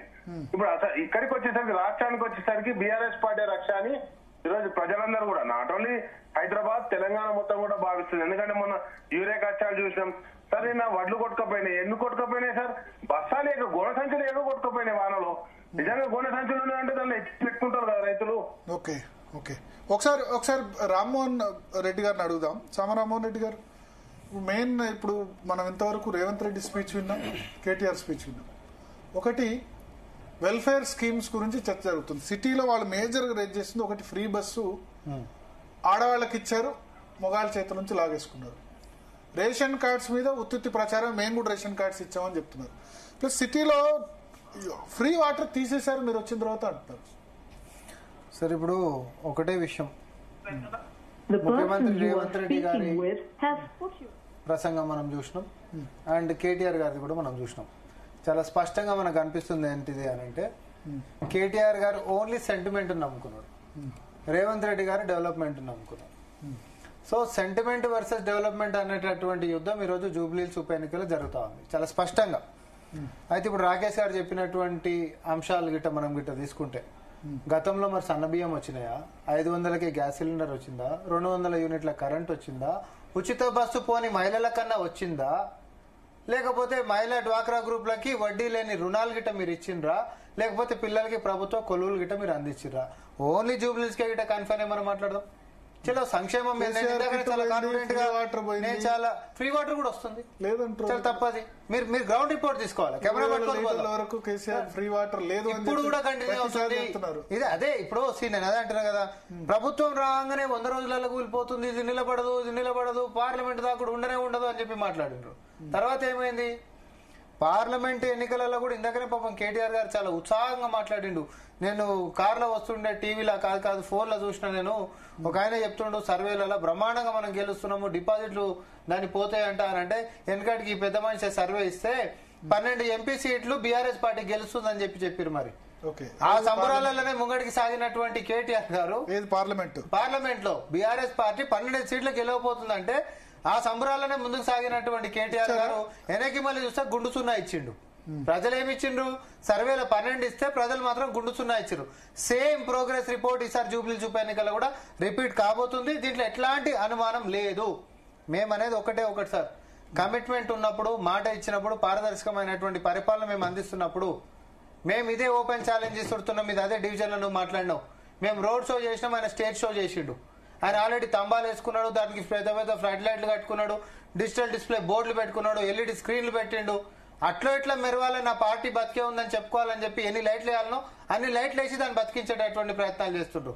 కానీ ప్రజల్ని నమ్ముకొని బండి మీద నిలబడి ప్రసంగం చేసినటువంటి ముఖ్యమంత్రి గారికి 10 ఏళ్లు అధికారం నుండి అపనంగా సంపాదించి దోచుకున్నటువంటి దొమ్ము పైసలు అంటే ఎట్లా ఖర్చు చేయాలన్నో తెలియకుండా విచ్చలవిడిగా డబ్బునే నమ్ముకున్నటువంటి బీఆర్ఎస్ పార్టీకి చాలా స్పష్టత ఉంది. అక్కడ నిలబడి మాట్లాడుతున్నటువంటి మైనార్టీ సోదరులను అడిగినా చెప్తారు, కాంగ్రెస్ పార్టీ ఇచ్చినటువంటి 4% రిజర్వేషన్లతోటే మరి ఈరోజు వాళ్ళ బిడ్డలు మరి డాక్టర్లైనా లేకపోతే ప్రభుత్వ ఉద్యోగులైనా లేకపోతే ప్రభుత్వానికి సంబంధించినటువంటి అన్ని అంశాల్లో కూడా ప్రయోజకులు అవుతున్నటువంటి దానికి నాంది పలికింది కాంగ్రెస్ పార్టీ అనేటటువంటిది. 60% స్లమ్లలో ఉంటున్నటువంటి పేద ప్రజలకి ఉంటున్నటువంటి గూడు దగ్గర నుంచి మొదలు పెట్టుకుంటే తినేటటువంటి సన్న బియ్యం దాకా కూడా కాంగ్రెస్ పార్టీకి ఒక చరిత్ర ఉంది. అటు సంక్షేమంలోనైనా ఇటు ప్రగతిలోనైనా బీఆర్ఎస్ పార్టీకి 10 ఏళ్లలో మీరేమైనా చేసిండ్రా? మీరు అది చెప్పండి. హైడ్రా తోటంట మేము అన్ని ఇల్లు కూలగొట్టినామంట. జూబ్లీస్ ఎన్ని ఇల్లు కూలగొట్టినామో లెక్క చెప్పాలి రాకేష్ గారు. ఎన్ని ఇల్లు కూలగొట్టినామో ఏం చేసామో నువ్వు లెక్క చెప్పాలి. పార్షాలిటీ చూపించారంట కదా హైడ్రా దగ్గర. ఏమండి పార్షాలిటీ చూపించారంట కదా, కొందరికి కూల్చలేదు, కొందరికి మాత్రమే కూల్చారు. నేను ఇట్లా వీళ్ళు మాట్లాడతారు కాబట్టి ముఖ్యమంత్రి గారు అసలు మొదలు పెట్టిందే పెద్దోళ్ళది కూలగొట్టడం తోటి. ఎన్కన్వెన్షన్ పేద అయినదా బాగా ఉన్నాయినదా? ఎన్కన్వెన్షన్ ఎవరిదండి మీకు తెలుసు, నాకు తెలుసు. తర్వాత పల్లం రాజు గారు అని అంటే మా సిడబ్ల్యూసీ మెంబర్, ఢిల్లీలో పెద్ద నాయకుడు ఆయన. అట్లాంటి నాయకుడిది కూడా ఎట్టి పరిస్థితుల్లో వదిలేదని చెప్పి సొంత పార్టీ ఉన్నత స్థాయిలో ఉంటున్నటువంటి నేతల్ని కూడా వదిలిపెట్టకుండా కూల్చినము. హైడ్రా కమిషనర్ గారు దీని మీద పదే మీడియాలో అడ్రస్ కూడా చేసిండు. పలానా ఎందుకు కూల్చాలంటే పలానా కోర్టు కాపీ ఆర్డర్ తెచ్చుకుండ్రు, దాని మీద మేము కొట్లాడుతున్నాము, అది వెకేట్ చేయాలని చెప్పి కొట్లాడుతున్నాము. అది కొట్లాడినాక మనం కూలగొట్టాలి. కోర్టు ఆగమని అన్న తర్వాత సపోర్ట్ చేస్తారు, వాళ్ళు కూడా మిమ్మల్ని అప్రిషియేట్ చేస్తారు. బీజేపీ ఒప్పుకుంది, సార్ మేడం కి చూపిద్దాం. హైడ్రా గురించి నేను ఒక క్వశ్చన్ అడుగుతా. హైడ్రాకి సంబంధించి ఒక middle class upper middle class లో ప్రతి వాళ్ళది కూలగొట్టకపోవచ్చు, కానీ దానివల్ల రియల్ ఎస్టేట్ అన్నది ఆగిపోయింది. హైదరాబాద్ లో రియల్ ఎస్టేట్ మీద చాలా మంది ఆధారపడి ఉన్నారు. ఇంతకుముందు రియల్ ఎస్టేట్ వాళ్ళు అని అనేవాళ్ళు, కానీ రియల్ ఎస్టేట్ లో ఎంప్లాయ్మెంట్ చాలా జనరేట్ అయింది. అది స్లో కావడం వల్ల నాట్ ఓన్లీ బిల్డర్, ఎందుకంటే ప్రతి ఒక్కళ్ళు ఇన్వెస్ట్ చేస్తున్నారు. ఇవాళ తెలంగాణలో ఇంతకుముందు ఈ కల్చర్ లేదు ఇన్వెస్ట్ చేసేది. ఫ్లాట్లు ఇది రాష్ట్రం అంతా కూడా స్లో డౌన్ అయింది. సరే దానికి ఎన్నికలు 2 సార్లు పార్లమెంటు అసెంబ్లీ ఎన్నికలు వచ్చినప్పుడు కూడా తగ్గుతుంది. సో దానితో మిడిల్ క్లాస్ కాంగ్రెస్ పార్టీకి దూరం కదా సార్. ఇప్పుడు మిడిల్ క్లాస్ ఓటర్లు కూడా ఉన్నారు. వెంగళరావు నగర్ హైడ్రా అనే పర్సెప్షన్ చాలా మంది మీరు అంగీకరించకున్నా దీని మిడిల్ క్లాస్ హైడ్రా ఇప్పుడు ఏ కారణంతో రియల్ ఎస్టేట్ ధరలు తగ్గినా హైడ్రా వల్ల తగ్గిందన్న ఒపీనియన్ తో ఉన్నారు. అదంతా కూడా మీకు వ్యతిరేకంగా దీని ఒక ఫేక్ నారేటివ్ ఇద్దరు పార్టీలు కూడా ప్రతిపక్షాలు నమ్మించడమే కదా వాళ్ళకు ఉంటున్నటువంటి పని. ఒక అబద్ధాన్ని పదే రుద్ది నమ్మించడమే కదా వాళ్ళు చేసేటటువంటి పని. దట్ ఈస్ వాట్ మేము అదే చెప్తా ఉన్నాం. ఏదైతే హైకోర్టులో ఒకప్పుడు ఆపడానికి చేసినటువంటి ప్రయత్నాలు, తర్వాత అదే హైకోర్టు నుంచి ముఖ్యమంత్రి గారికి తర్వాత ఈ ప్రభుత్వానికి ప్రశంసలు వచ్చినటువంటి సంగతి నేను ఒకసారి మళ్ళీ గుర్తు చేస్తా ఉన్నా. నేను ఫర్ అన్ ఎగ్జాంపుల్ ఇప్పుడు మీరు ఒక చెరువుని కబ్జా చేసినటువంటి వాడు ఫస్ట్ ఒక పేదోళ్ళని ముంగటేస్తాడు. పేదోళ్ళని ముంగటేసేసి ఆ సర్వే నంబర్ మీద ఏదో ఒక fake survey number, a betting survey number అంటాం మనం దాన్ని, ఒక బై నంబర్ వేసేసేసి దాని మీద ఒక కరెంట్ మీటర్ ఇన్ఫ్లుయెన్స్ తోటి, అధికారంలో ఉన్నప్పుడు ఇన్ఫ్లుయెన్స్ తోటి ఒక మీటర్ తీసుకొని కబ్జాలు ఉన్నట్టు చూపించి తర్వాత దాని అనుమతుల కోసం పోయి తర్వాత చెరువుని కబ్జా చేసి కట్టేటప్పుడు ఆ పేదోళ్ళని పక్కకు జరిపి ఉన్నతమైనటువంటి బిల్డింగులు కొట్టేసేటటువంటిది ఎక్కడైనా కబ్జాదారులు చేసేటటువంటి స్టైల్ ఆఫ్ ఫంక్షనింగ్. ఎప్పుడైనా ఒక రాజకీయ నాయకుడు కొట్టేయాలి అనుకుంటే ఇట్లాంటి కబ్జాలని ప్రోత్సహిస్తాడండి. కూలగొట్టాలి అని అనుకుంటున్నానంటే ప్రకృతిని కాపాడనికే, తద్వారా పేదోళ్ళని కాపాడనికే, మరీ ముఖ్యంగా మధ్య తరగతి కుటుంబాలు మోసపోవద్దు. చెరువులు ఉన్నట్టు ఈ రోజు కాకపోతే రేపైనా కూడా నీకైతే నష్టమే కదా. రేపొద్దు వర్షం పడ్డది, రేపొద్దు నీ ఇళ్లలోకి వచ్చి కాలనీలు మొత్తం మునుగుతున్నాయి, ఎన్ని ఘటనలు లేవు. ఇప్పుడు నగరంలో మేము దాని మీద చలో అట్లా కూడా మనం మాట్లాడుకుందాం. సపోజ్ ఒక 10 పైసలు గిట్ట గతంలో కబ్జాలైనాయి అని అనుకుందాం.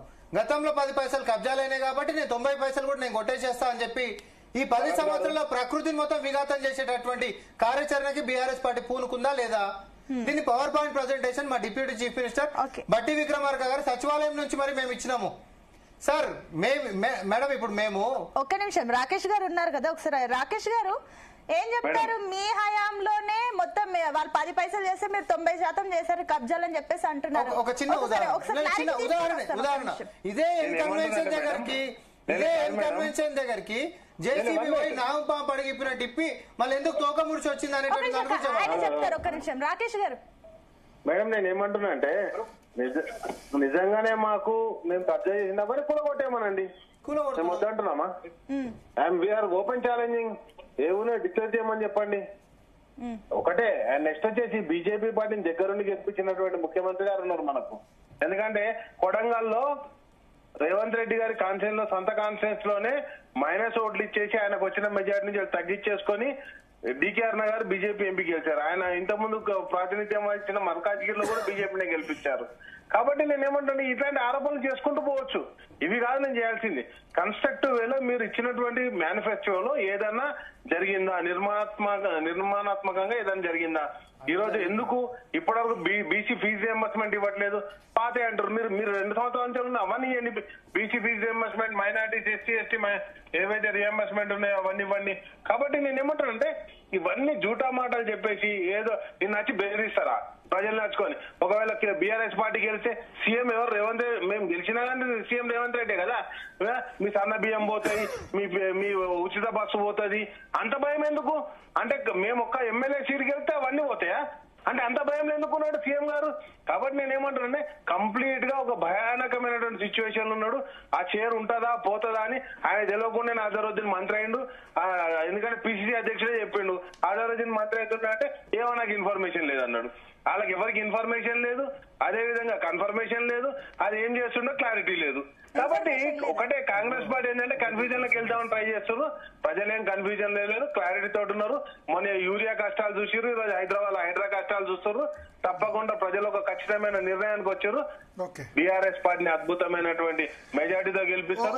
ఇంకోటి గతంలో మేము గెలిచినటువంటి రాకేష్ గారు ఒక నిమిషం బీజేపీ వెర్షన్ తీసుకుందాం. మనతో పాటు ఎన్వి సుభాష్ గారు జాయిన్ అయ్యారు, Bharatiya Janata Party chief spokesperson. Subhash గారు ఉన్నారు, లైన్ లో ఉన్నారా? సుభాష్ గారు కాదు, నేను వాసుదేవరావు అండి.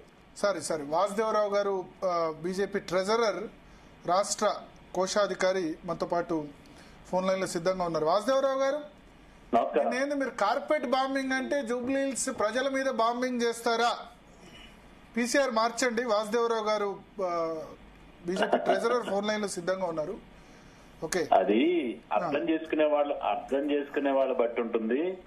పచ్చగా మాట్లాడికి లోకం అంతా పచ్చగా ఉన్నట్టుగా కార్పెట్ బాంబింగ్ అనేది ఒక విధమైన అంటే ఒక పనిని ఏదైనా మనం చేస్తే ఎక్కడ కూడా పొల్లు పోకుండా, ఎక్కడ కూడా ఒక చిన్న లీకేజ్ కూడా లేకుండా ప్రతి ఒక్క అంచుని ఇంచుని చేస్తామన్నది ఒక కార్పెట్ బాంబింగ్ అనే ఒక టెక్నిక్ అనొచ్చు, లేదంటే ఒక పద్ధతి అనొచ్చు. దాన్ని మనం అంటే ప్రతి ఒక్క ఓటర్ని కలుసుకోవాలి. ఎక్కడ ఏ ఒక్క ఓటర్ను కూడా వదలకూడదు. ప్రతి ఒక్కరిని అర్థించి ఈ యొక్క రాక్షస పాలనకి, ఈ యొక్క అవినీతి పాలనకి చరమగీతం పాడాలి అని చెప్పి జూబ్లీ హిల్స్ ద్వారా దగ్గర నుంచే కాంగ్రెస్ యొక్క పతనాన్ని మొదలు పెట్టడానికి తీసుకున్న ఎలక్షన్ క్యాంపెయిన్ లో ఉన్న ఒక విధానం అది. దానికి రేవంత్ రెడ్డి గారు ఎంత దిగజారుడు, ఒక రాష్ట్ర ముఖ్యమంత్రి అయి ఉండి, ఒక బాధ్యతాయుతమైన పదవిలో ఉండి రేవంత్ రెడ్డి గారు పాకిస్తాన్ మన మీదకి అటాక్ చేస్తే ఏమీ చేయలేకపోయారని చెప్పి మొత్తం భారతదేశం యొక్క డిఫెన్స్ వ్యవస్థని, మిలిటరీ వ్యవస్థని, సైనికుల్ని వారందరినీ కూడా ఈరోజు అవమానపరిచి కేవలం 4 ఓట్లు దండుకోవడానికో, 4 చప్పట్లకో, 4 విజిల్స్ కొట్టించుకోవడానికో జనాల దగ్గర ఇటువంటి మాటలు మాట్లాడడం అనేది కాంగ్రెస్ నాయకులకి చెల్లింది. కాంగ్రెస్ హయాంలో ఎన్నిసార్లు మన మీద దాడి జరిగితే బొంబాయి అటాక్ కావచ్చు, హైదరాబాద్ లో కావచ్చు. ఇవన్నీ ఎందుకు చర్చకు వస్తాయి? జూబ్లీ హిల్స్ బై ఎలక్షన్ దీనిలో ఇవన్నీ మజ్లిసు లేకపోతే ఇవన్నీ ఇష్యూస్ ఎందుకు చర్చకు వస్తున్నాయి? ఇండియా పాకిస్తాన్ ఇవన్నీ ఇష్యూస్ ఎందుకు? జూబ్లీ హిల్స్ లో ఇండియా పాకిస్తాన్ ఇవన్నీ సంబంధం ఏంది? అదే రేవంత్ రెడ్డి గారిని అదే అడుగుతున్నాను. మేము అడుగుతున్న రేవంత్ రెడ్డిని అదే అడుగుతున్నాము. మరి ఈ రోజు ప్రభుత్వం ఏర్పడి దాదాపు ఇంకొక డిసెంబర్ 7 కల్లా 2 సంవత్సరాలు పూర్తవుతుంది. ఇప్పటి వరకు కానరాని ముస్లిం సోదరులు వారి యొక్క వెల్ఫేర్ ను పట్టని ముఖ్యమంత్రి గారు సడన్ గా తీసుకొచ్చి అజారుద్దీన్ గారిని మంత్రిగా చేయడం అనేది మరి అది ఎటువంటి రాజకీయాలు ప్రజలందరూ గమనిస్తూనే ఉన్నారు. మరి ఇదే అజారుద్దీన్ గారిని శుభ్రంగా నిలబెట్టి గెలిపిస్తే అయిపోయేది కదా. మంచి గెలిపించి మంత్రి పదవి ఇస్తే చాలా సంతోషపడే ఉన్నాం. ఇదే అజారుద్దీన్ గారు గతంలో జూబ్లీ హిల్స్ నుంచే పోటీ చేసి ఓడిపోయిన సంగతి మనందరికి తెలిసిందే. మరి నిజంగా మీకు ఆ శక్తి ఉంటే, ఆయన అంత గొప్పవాడైతే ఈ రోజు ఈ ఎన్నికల్లో డైరెక్ట్ మంత్రి పదవి ఇస్తే మీకేంది అబ్జెక్షన్? మాకు ఎటువంటి అబ్జెక్షన్ లేదు, కానీ ఇచ్చే సమయము సందర్భం ఇది కాదు. మీరు అంటే ఇప్పుడే అజారుద్దీన్ పుట్టుకొచ్చిందా, ఇప్పుడే అజారుద్దీన్ ముస్లిం అని గుర్తుకొచ్చిందా, ఇప్పుడే అజారు గొప్పవాడని తెలిసిందా? మీరు కూడా మొన్న రాజస్థాన్ లో 20 రోజుల ముందు మంత్రివర్గ విస్తరణ చేసి 5 రోజుల ముంగట ఎన్నికలకు 5 రోజుల ముంగట ఉప ఎన్నిక అభ్యర్థికే ఇచ్చారు వాళ్ళు. కేబినెట్ లోకి ఇచ్చింది. అక్కడ ఇక్కడ నేను స్పష్టంగా చెప్పేది ఏంటంటే, ఇదే జూబ్లీ హిల్స్ కాన్స్టిట్యున్సీ నుంచి అజారుద్దీన్ గారు గతంలో పోటీ చేశారు, వారు ఓడిపోయారు. మరి ఈ రోజున వారిని నిలబెట్టి గెలిపించుకొని మంచిగా రైట్ రాయల్ గా మీరు వారికి మంత్రి పదవి ఇస్తే చాలా సంతోషపడేవాళ్ళం కదా అంటున్నాం. లేకపోతే ఇప్పటికి 2 సంవత్సరాలుగా మీరు అధికారంలోకి వచ్చిన తర్వాత ఇంకొక 4 రోజులు పూర్తయితే 2 సంవత్సరాలు అవుతుంది. ఈ 2 సంవత్సరాలు ఎప్పుడు కూడా ఎందుకు మరి ఒక మైనారిటీ సోదరులకి ఒక మంత్రి పదవి వాళ్ళు మీకు ఎందుకు ఆలోచన రాలేదు? గతంలో కూడా మరి మనం ఒక్క మైనారిటీకి ఇవ్వడానికి ఇస్తే బీజేపీ అడ్డుపడుతుంది, గవర్నర్ కంప్లైంట్ చేసిందని బట్టి విక్రమార్క మాట్లాడారు. తర్వాత పీసీ చీఫ్ మహేష్ కుమార్ గౌడ్ మాట్లాడారు. మనందరికీ తెలుసు వారి మీద, అజారుద్దీన్ గారి మీద ఉన్న కేసు ఎటువంటిది అనేది. అది దేశద్రోహం, మ్యాచ్ ఫిక్సింగ్ కేసులు ఉన్నాయి వారి మీద. అది క్లియర్ చేసింది కదా, హైకోర్టు క్లియర్ చేసింది కదా. హైకోర్టు క్లియర్ చేసింది. ఆ విధంగానే మళ్ళా హైకోర్టు క్లియర్ చేసినా సరే వారికి అంతర్మదనంగా గానీ లేకపోతే ఈ ప్రజలందరూ కూడా వారు ఏం చేసినా తెలుసు. అటువంటి వ్యక్తి సరే నేను ఇప్పుడు టెక్నికల్ గా లీగల్ గా రేవంత్ రెడ్డి గారు ఎవరికైనా మంత్రి పదవి ఇవ్వచ్చు, ఆయనకి ఎటువంటి మంచి ఉన్న చెడుకైనా ఇవ్వచ్చు, ఎంత క్రిమినల్ కైనా ఇవ్వచ్చు, నేను కాదనటం లేదు. కానీ ఇప్పుడే ఎందుకు వచ్చింది ఆయనకి, రేవంత్ రెడ్డి గారికి ఇప్పుడే ఎందుకు ప్రేమ పుట్టుకొచ్చింది అజారుద్దీన్ గారి మీద ప్రశ్న. అది కూడా అజారుద్దీన్ మీద ఎందుకు వచ్చింది? మరి ఇంకొక ఇద్దరిని క్యాబినెట్ హోదాలు ఇచ్చారు. ఒక ఆయనకేమో ఒక అది చైర్మన్ కి ఇచ్చారు, ఎవరికి మన ఎమ్మెల్యే గారు ఆయన పేరెంట్. మరి వాళ్ళెవరికి మంత్రి పదవులు ఇవ్వలేదు. వీరొక్కరికే మంత్రి పదవి ఇచ్చి, అది కూడా ఎలక్షన్ ఇంకొక 4 రోజులు 5 రోజులు ఉన్నాక మంత్రి పదవి ఇచ్చి, అక్కడ అది కూడా డెమోగ్రఫికల్ గా అక్కడ ముస్లిం సోదరులు ఎక్కువ ఉన్నారు కాబట్టి వారిని ఈ విధంగా ఇంకోసారి మోసం చేయొచ్చు. కానీ ఎంత చేసినా ఇప్పుడు మరి బీజేపీ ఎందుకు రేస్ లో లేదు? వాసుదేవరావు గారు ఏ సర్వే చూసినా 7%, 8%, 10% లోపు చూపిస్తున్నారు. గతంలో కూడా అనేక సర్వేలు చెప్పినాయి నరేంద్ర మోదీ గారు గెలవట్లేదని. మీరు రెండోసారి 2019లో జరిగిన ఎన్నికలు మీరు ఒకసారి గమనిస్తే నరేంద్ర మోదీ అన్ని సర్వేలు గెలుస్తాయని ఇస్తే రాలేదు, 240 సీట్సే వచ్చాయి. నేను చెప్తున్నాను, సర్వేలు కూడా ఈ రోజున అనేక రకాలుగా ప్రజల యొక్క నిర్ణయాలని, ప్రజల యొక్క ఆలోచనని మార్చే విధంగా కొన్ని సర్వేలు ఈ రోజు పనిచేస్తున్నది మనందరికీ తెలిసిందే. నిజంగా మీరు చెప్పిన ప్రకారం ఆ సర్వేలన్నీ కరెక్ట్ అయితే మరి అసలు ఈ సిస్టమే అక్కర్లేదు, ఎన్నికలే అక్కర్లేదు. సర్వేల ఆధారంగానే మనం వాడిని గెలిచారా ఓడారని మనం నిర్ణయం చేయొచ్చు. కాబట్టి అనేక సర్వేలు మనం చెప్పినాయి. బీఆర్ఎస్ కూడా గెలుస్తుంది చాలా సర్వేలు చెప్పినాయి, బీఆర్ఎస్ గెలవలేదు. మరి మేము కూడా ఆ రోజు కొంతమంది భారతీయ జనతా పార్టీకి 350 సీట్లు వస్తాయన్నారు, కొంతమంది 250 వస్తాయన్నారు, కొంతమంది 300 వస్తాయన్నారు. అసలు కాంగ్రెస్ గెలుస్తుంది, కొంతమంది సర్వేలు వచ్చింది మన సంగతి మీకు కూడా తెలుసు. మన దగ్గర ఆంధ్రప్రదేశ్ లో ఒక పెద్ద నాయకుడు, రాజకీయ మన కాంగ్రెస్ నాయకులు ఎప్పుడు కూడా పేరు తీసుకోవడం నాకు ఇష్టం లేదు. ఆయన కూడా సర్వే ఆయన జ్యోతిష్కుని చెప్తుంటారు ఈ పార్టీకి ఇన్ని వస్తాయని చెప్పి. ఏమైంది మొన్న ఒక స్వామీజీ కూడా ఇట్లే చెప్పారు, ఆంధ్రాలో పలానా గవర్నమెంట్ వస్తుందని దానికి వ్యతిరేకంగా వచ్చింది.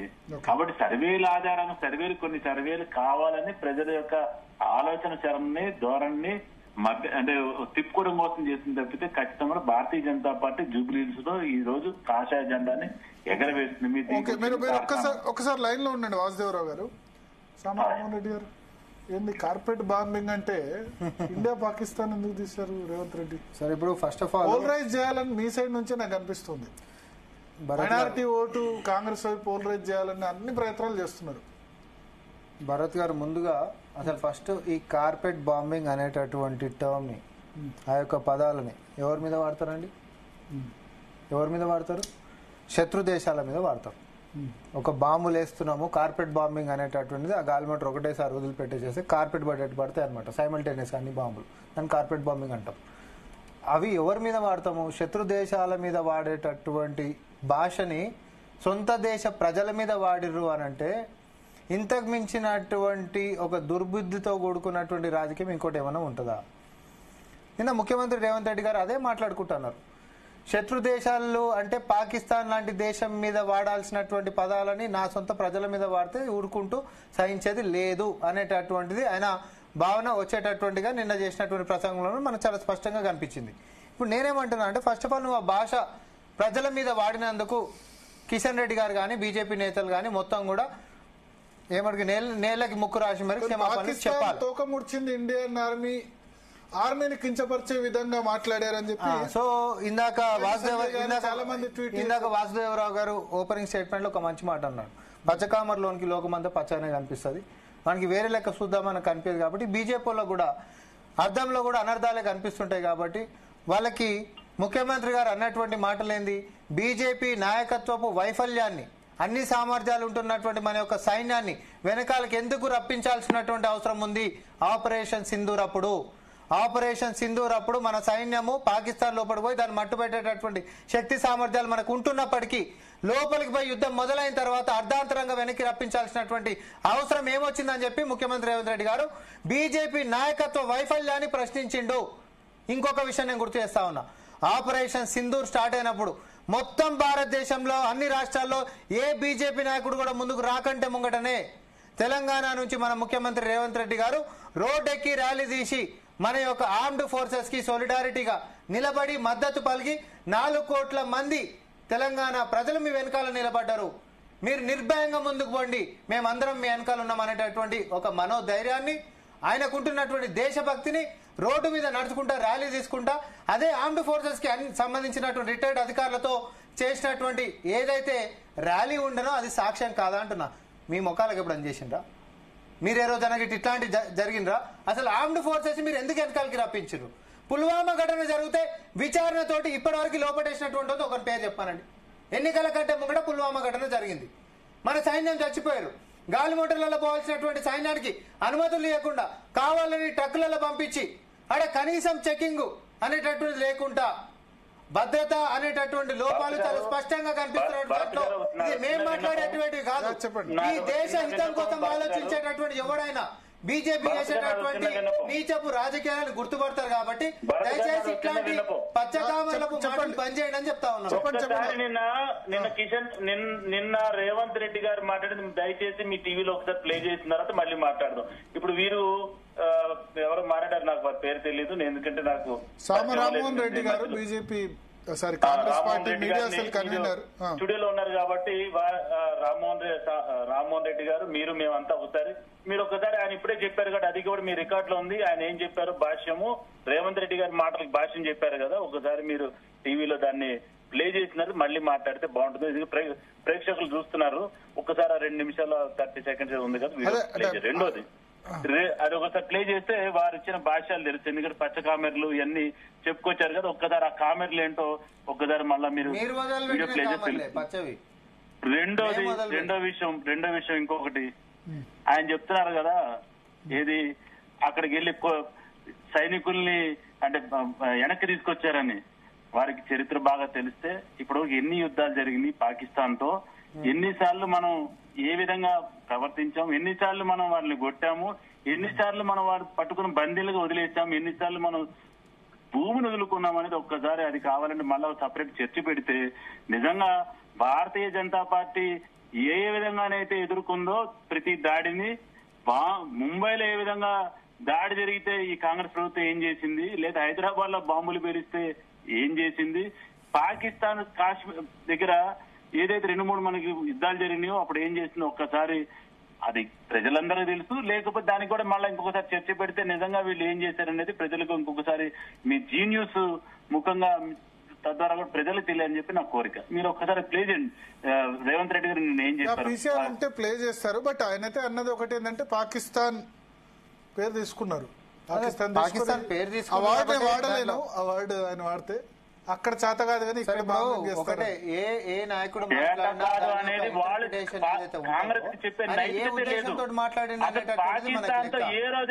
బీజేపీ అర్ధాంతరంగా ఆపరేషన్ సింధూర్ని ఎందుకు ఆపింది అనేటటువంటి ప్రశ్న ఇప్పుడు కూడా మేము అదే స్టాండ్ మీద పాకిస్తాన్ ఆక్యుపైడ్ ఒక్కసారి భరత్ గారు ఇవన్నీ మన పాకిస్తాన్ ఆక్యుపైడ్ కాశ్మీర్ అది ఎట్లయిందండి? అది కాంగ్రెస్ చేతకంతనం అది బీజేపీ చేతకంతనం అది చూపిస్తామని వచ్చినటువంటి మోడీ గారు 10 సంవత్సరాల నుంచి గడ్డి బీక్తున్నారా? మరేమన్నా గడ్డి బీక్తున్నారా? చైనా మీద లాలాంక్ అన్నాడు, మేక్ ఇన్ ఇండియా అని అన్నాడు, చైనా ఇంపోర్ట్స్ మనం నిషేధించాలని అన్నాడు.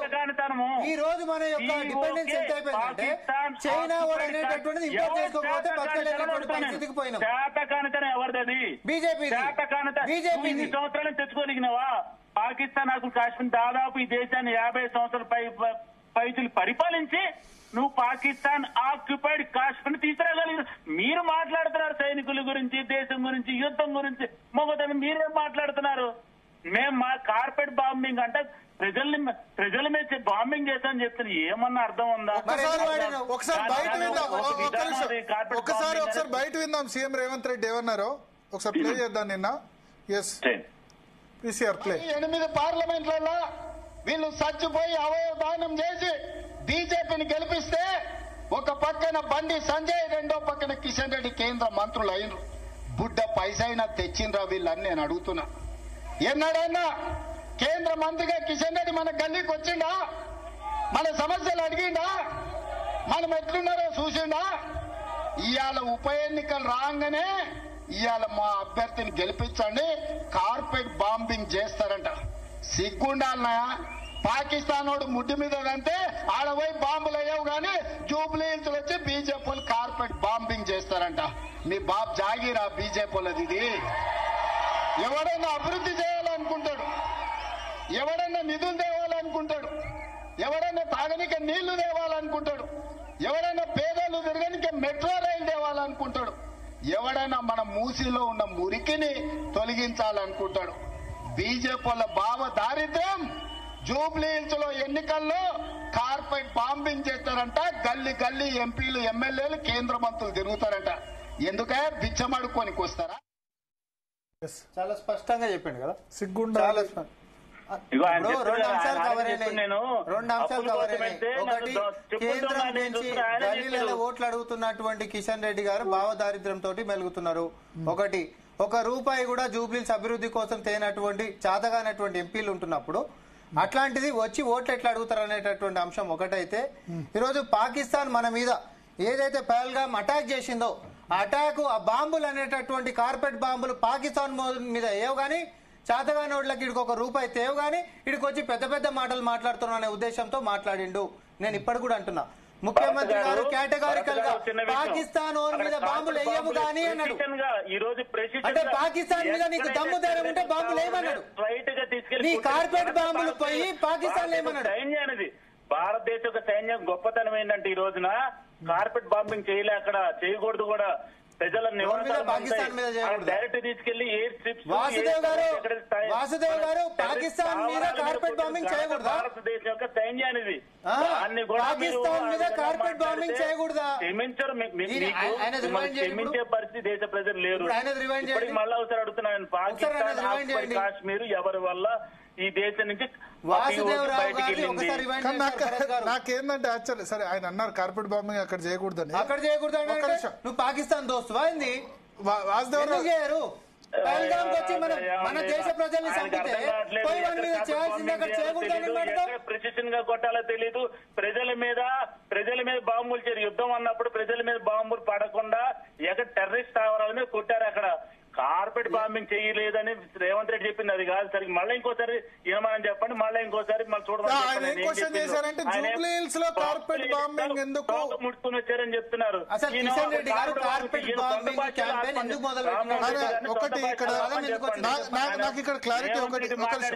రేవంత్ రెడ్డి మాట్లాడింది జూబ్లీ హిల్స్ లో ఎందుకు చేస్తున్నారు కార్పెట్ బాంబింగ్ అని ఆయన మాట్లాడారు. సామరామోహన్ రెడ్డి గారు మీరు కూడా వినాలి. పాకిస్తాన్ వాళ్ళ మీద చేత కాదు అంటే అది భారతదేశ ప్రభుత్వాన్ని అన్నట్ట ఆర్మీని అన్నట్ట? నాయకుల యొక్క వైఫల్యంలో పాకిస్తాన్ మీద బాంబులు పాకిస్తాన్ మీద ప్రపంచం అంతా ఒక్కసారి మళ్ళీ రివైండ్ చేయండి సార్. మనం ఇంటర్ప్రిటేషన్ తప్పు చేసి మాట్లాడొద్దు. ముఖ్యమంత్రి గారి ఉద్దేశం చాలా స్పష్టంగా చెప్పారు, చాలా స్పష్టంగా. రాకేష్ గారు చెప్పండి, రాకేష్ గారు చెప్పండి. పాకిస్తాన్ మీద బాంబులు వేయవు కానీ జూబ్లీస్ వచ్చి కార్పెట్ బాంబులు వేస్తాడంట అని అన్నాడు. భరత్ గారు చెప్పండి రాకేష్ గారు. మీ డిస్కషన్ ఎటుపోయింది అర్థమవుతుందా? మళ్ళీ ఒక దిక్కు కులం దిక్కు, ఒక దిక్కు మతం దిక్కు తీసుకోపోవడానికి ఇద్దరు కలిసి అభివృద్ధి గురించి ఇద్దరు మాట్లాడతలేరు. పాకిస్తాన్ దిక్కు అయినా పట్టుకపోతాడు, కాదు సార్. ఇప్పుడు ఏం అసలు మనం మాట్లాడుతున్న సబ్జెక్ట్ ఏంది? జూబ్లీ బీఆర్ ఎలక్షన్ లా వాట్ ఇస్ దిస్ సార్? నేనేమంటున్నానంటే ఎస్ వాళ్ళకి ఏది కావాలి, ఒకరికి మతం కావాలి, ఒకరికి కులం కావాలి. కాబట్టి చీలిపోయి దేశాన్ని చీల్చడానికి ప్రయత్నం చేస్తారు తప్పితే ఎక్కడ కూడా అభివృద్ధిగో మేము వచ్చిన 2 సంవత్సరాలల్లా ఇంత ఫండింగ్ వచ్చింది, కార్పొరేట్ ఫండింగ్ వచ్చింది. లేకపోతే బీజేపీ వాళ్ళు మేము వచ్చిన 11 సంవత్సరాలల్లో డాలర్ విలువ తగ్గిపోయింది, ఈ ఎక్స్పోర్ట్స్ పెరిగినాయి, ఇంపోర్ట్స్ తగ్గినాయి, అది చెప్పట్లేదు. ఎంతసేపు మళ్ళొకసారి పాకిస్తాన్ అడ్డం పెట్టుకుని బతుకుదామని బీజేపీ ప్రయత్నం చేస్తుంది. అదే విధంగా వాళ్ళని అంటే ఇప్పుడు వెంటనే 2 సంవత్సరాల నుంచి గుర్తుకు రాని ముస్లింలను ఇప్పుడు గుర్తుకు చేసుకొని అదే రోజునికి రాత్రి ఏది కేబినెట్ లో స్థానం కల్పించి ఆయన ఎమ్మెల్సీ కాలే, ఎమ్మెల్యే కాలే, అయితేడో కాదు ఇంకా నమ్మకం లేదు. ఆల్రెడీ కోదండం కేసీఆర్ కోదండం సార్ను అదే రోజు ఏం చెప్తారు ఇంకా అర్థమైతలేదు.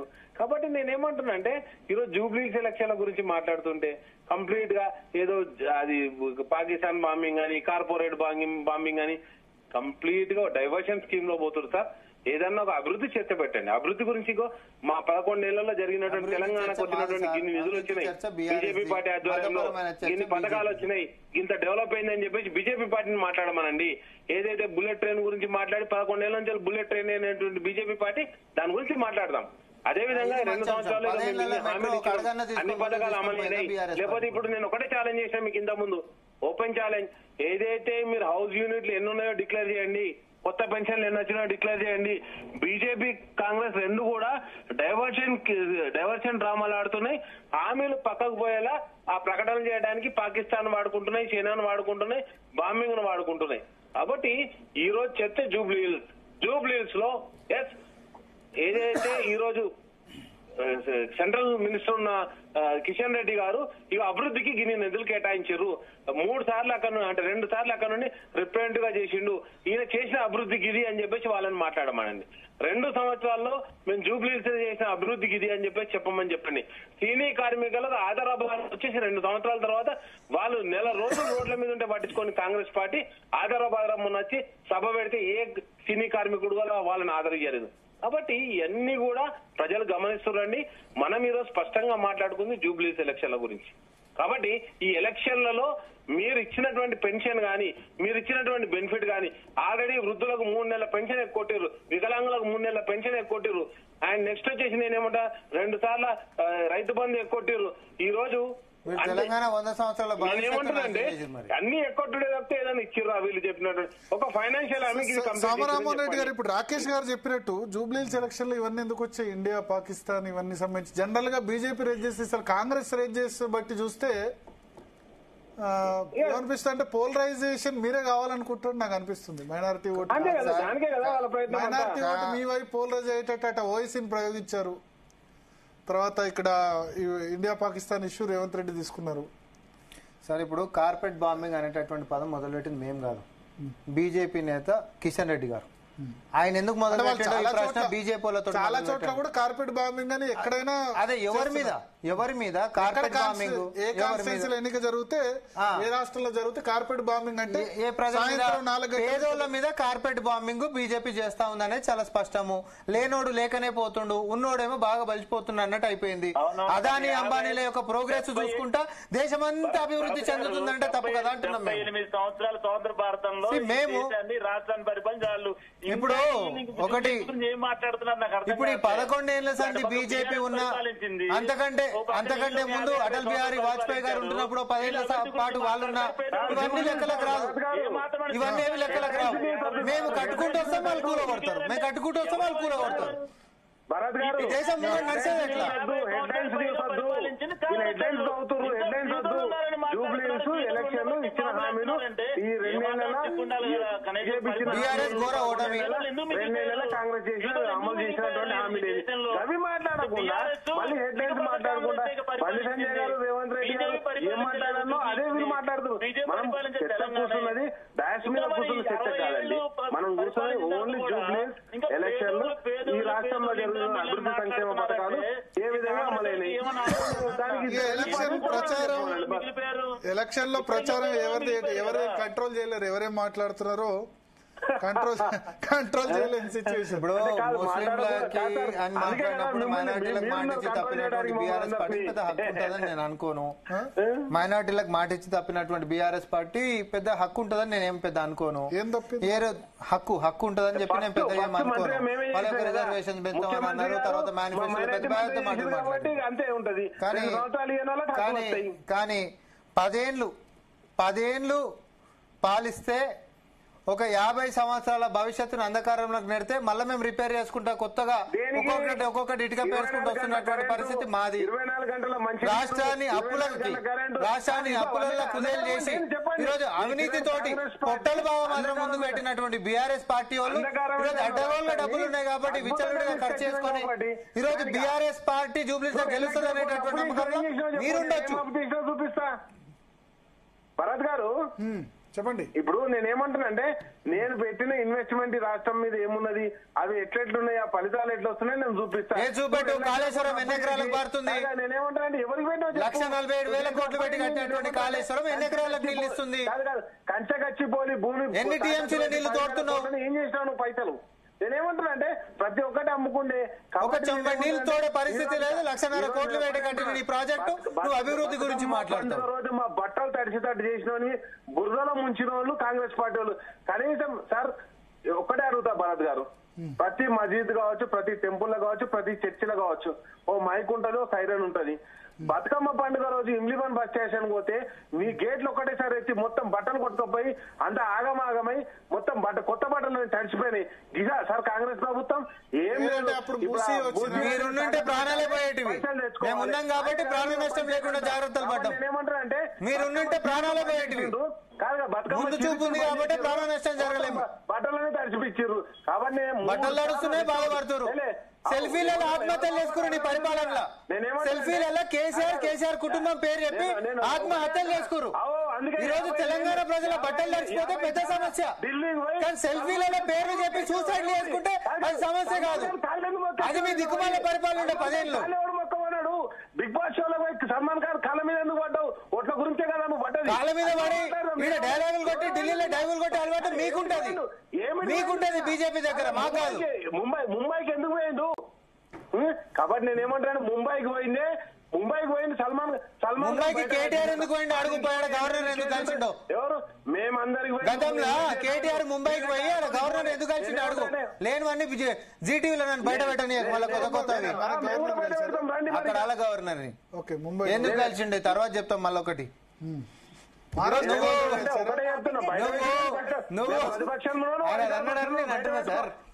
ఆయన గతంలో ఎందుకు కలిసిండే నన్ను అడుగురి. లాస్ట్ టైం కూడా నేను అన్నా కేటీఆర్ అనేటోడు పోయేసేసి లోకేష్ అర్ధరాత్రి కూడా కలిసిండని అన్నా. తర్వాత అది దాని మీద ఒప్పుకుంటారు, అవును కలిసిన తప్పేముందన్నారు. ముందేం కవర్ అప్ స్టోరీలు ఇచ్చారు. అభివృద్ధి గురించి మాట్లాడారు. తర్వాత ఏడేడికి పోయి ఎవరెవరిని కలిసిరు, ఎట్లా ఒకటైపోదాము, ఎట్లా ఈక్వేషన్స్ వర్కౌట్ చేసిండ్రు. మీ దుకాణం ఎవరికి తెలియదు చెప్పు. కాదు ఇప్పుడు ఒకటే చెప్తున్నా, రోజులు ఆడబిడ్డనే బయట పెట్టేట ఏం చెప్పుకొని బతుకుతున్నావు? నువ్వు చేసిన పథకం గురించి చెప్పుకొని బతుకుతలేవు, మీరు చేసినటువంటి సంక్షేమం గురించి చెప్పుకుంటలేరు. ఎంతసేపు ఏదో అది కార్పొరేట్ బాంబింగ్ వీళ్ళు ప్రచారం అని చెప్పి ప్రజల ఇళ్లలో తాగేటటువంటి ఛాయ్ కూడా మేము ఇచ్చేటటువంటి 500 గ్యాస్ సిలిండర్ మీకేం కాల్చిందని గుర్తు చేస్తాం. వ్యక్తిగత అంశాలకు పోతున్నారు. నేను వ్యక్తిగత అంశాలకు పోదలుచుకోలేదు. నేను ఒకటే చెప్తున్నా, రేవంత్ రెడ్డి గారు అవునన్నా కాదన్నా ఈ రోజు తెలంగాణ రాష్ట్ర ముఖ్యమంత్రి. వ్యక్తిగత అంశాలకు పోదలుచుకోలేదు నేను. అభివృద్ధి, సంక్షేమం, పథకాలు, అంతేగాని హెడ్ లైన్స్ మాట్లాడి జీ న్యూస్ దగ్గర నుంచి వెళ్ళిపోతా అంటే నేనేమన్నా టీవీలలో హెడ్ లైన్స్ చదవడానికి యాంకర్లు ఉన్నారు. మేమేం స్పోక్స్ పర్సన్ రానికి అవసరం లేదు. కాబట్టి నేను ఏమంటున్నా అంటే మీరు చేసిన సంక్షేమం గురించి మాట్లాడి మేం చేసిన సంక్షేమం గురించి మాట్లాడదాం. మన ఇద్దరం చర్చ ఎన్ని నోటిఫికేషన్లు నేను ఇచ్చినా ఎన్ని ఎగ్జామ్స్ కండక్ట్ చేసినా దాని మీద చర్చకు నేను సిద్ధం.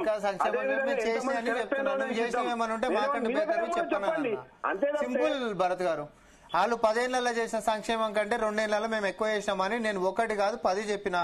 ఆయన 10 ఏళ్ళవి ఇంకో 2-3 చెప్పుమానండి ఏమన్నా. నేను అడిగిన ఉచిత బస్సు అంటే నానా యాగి చేస్తా ఉన్నారు. ఇప్పుడు 30 రూపాయలు కట్టేటటువంటి టికెట్ ఉంది అనుకుందాం. సే ఫర్ ఎగ్జాంపుల్ ఎల్బీనగర్ నుంచి ఇటు మాదాపూర్ దాకా వచ్చినాం అనుకుందాం. దాని మీద 10 రూపాయలు పెరిగింది అనుకుందాం. అదెంత డబల్ అయినట్ట? ఈ ఏడ నేర్చుకురో ఏమో 1+1 అంటే 10 అనేటటువంటి బాపత్లు, లేకపోతే 1+1 అంటే 11 అనేటటువంటి బాపత్లు. ఏది డబల్ అంటే? డబల్ అంటే ఏంటిది? డబల్ కాదు, మీరు డమాలు ఇట్లనే ప్రచారాలు చేయండి. నేను చెప్తున్నా కదా, అబద్ధపు ప్రచారాలు, ప్రజల్ని పక్కదో పట్టించేటటువంటి దుష్ప్రచారాలు మీరు నమ్ముకురు కాబట్టే మిమ్మల్ని మూట కట్టి మూసిల కట్టిర్రు. ఈ రోజు కూడా సేమ్ కంటోన్మెంట్ లో స్టైల్ ఆఫ్ ఫంక్షనింగ్ అంతే. ఈ రోజు ఇక్కడ జూబ్లీస్ లో కూడా అంతే. మీ రిజల్ట్ కూడా మారదు. నేను మళ్ళీ చెప్తా ఉన్నా, సంక్షేమాలు చేసినాం కాబట్టే చెప్పుకుంటూ తిరుగుతున్నాం మేము. మీరు చేయలేదు కాబట్టే కహానీలు చెప్పుకుంటూ తిరుగుతున్నారు. అని అన్నాడు మేము ప్రగతి చేసినామని చెప్పి 1,50,000 కోట్లు పెట్టి కాళేశ్వరం కట్టాం, చెంబడి నీళ్లు తోడుతున్నాం అని చెప్పి నేను అడిగినా. నాకు జవాబు చెప్పానండి, మేడిగడ్డ కాడికించి ఒక చెంబడి నీళ్లు తోడుతున్నావా? 1,00,000 కోట్లు పెడితే నేనేమంటున్నా అంటే నా ఎక్స్పోర్ట్స్ పెరిగినాయి, నేను ఐటీ ఎక్స్పోర్ట్స్ పెరిగినాయి. మా కేటీఆర్ గారు మంత్రి అయినప్పుడు పెరిగినాయి చెప్పు. అరే నేను ఎక్కడ మొన్ననే నువ్వే బయట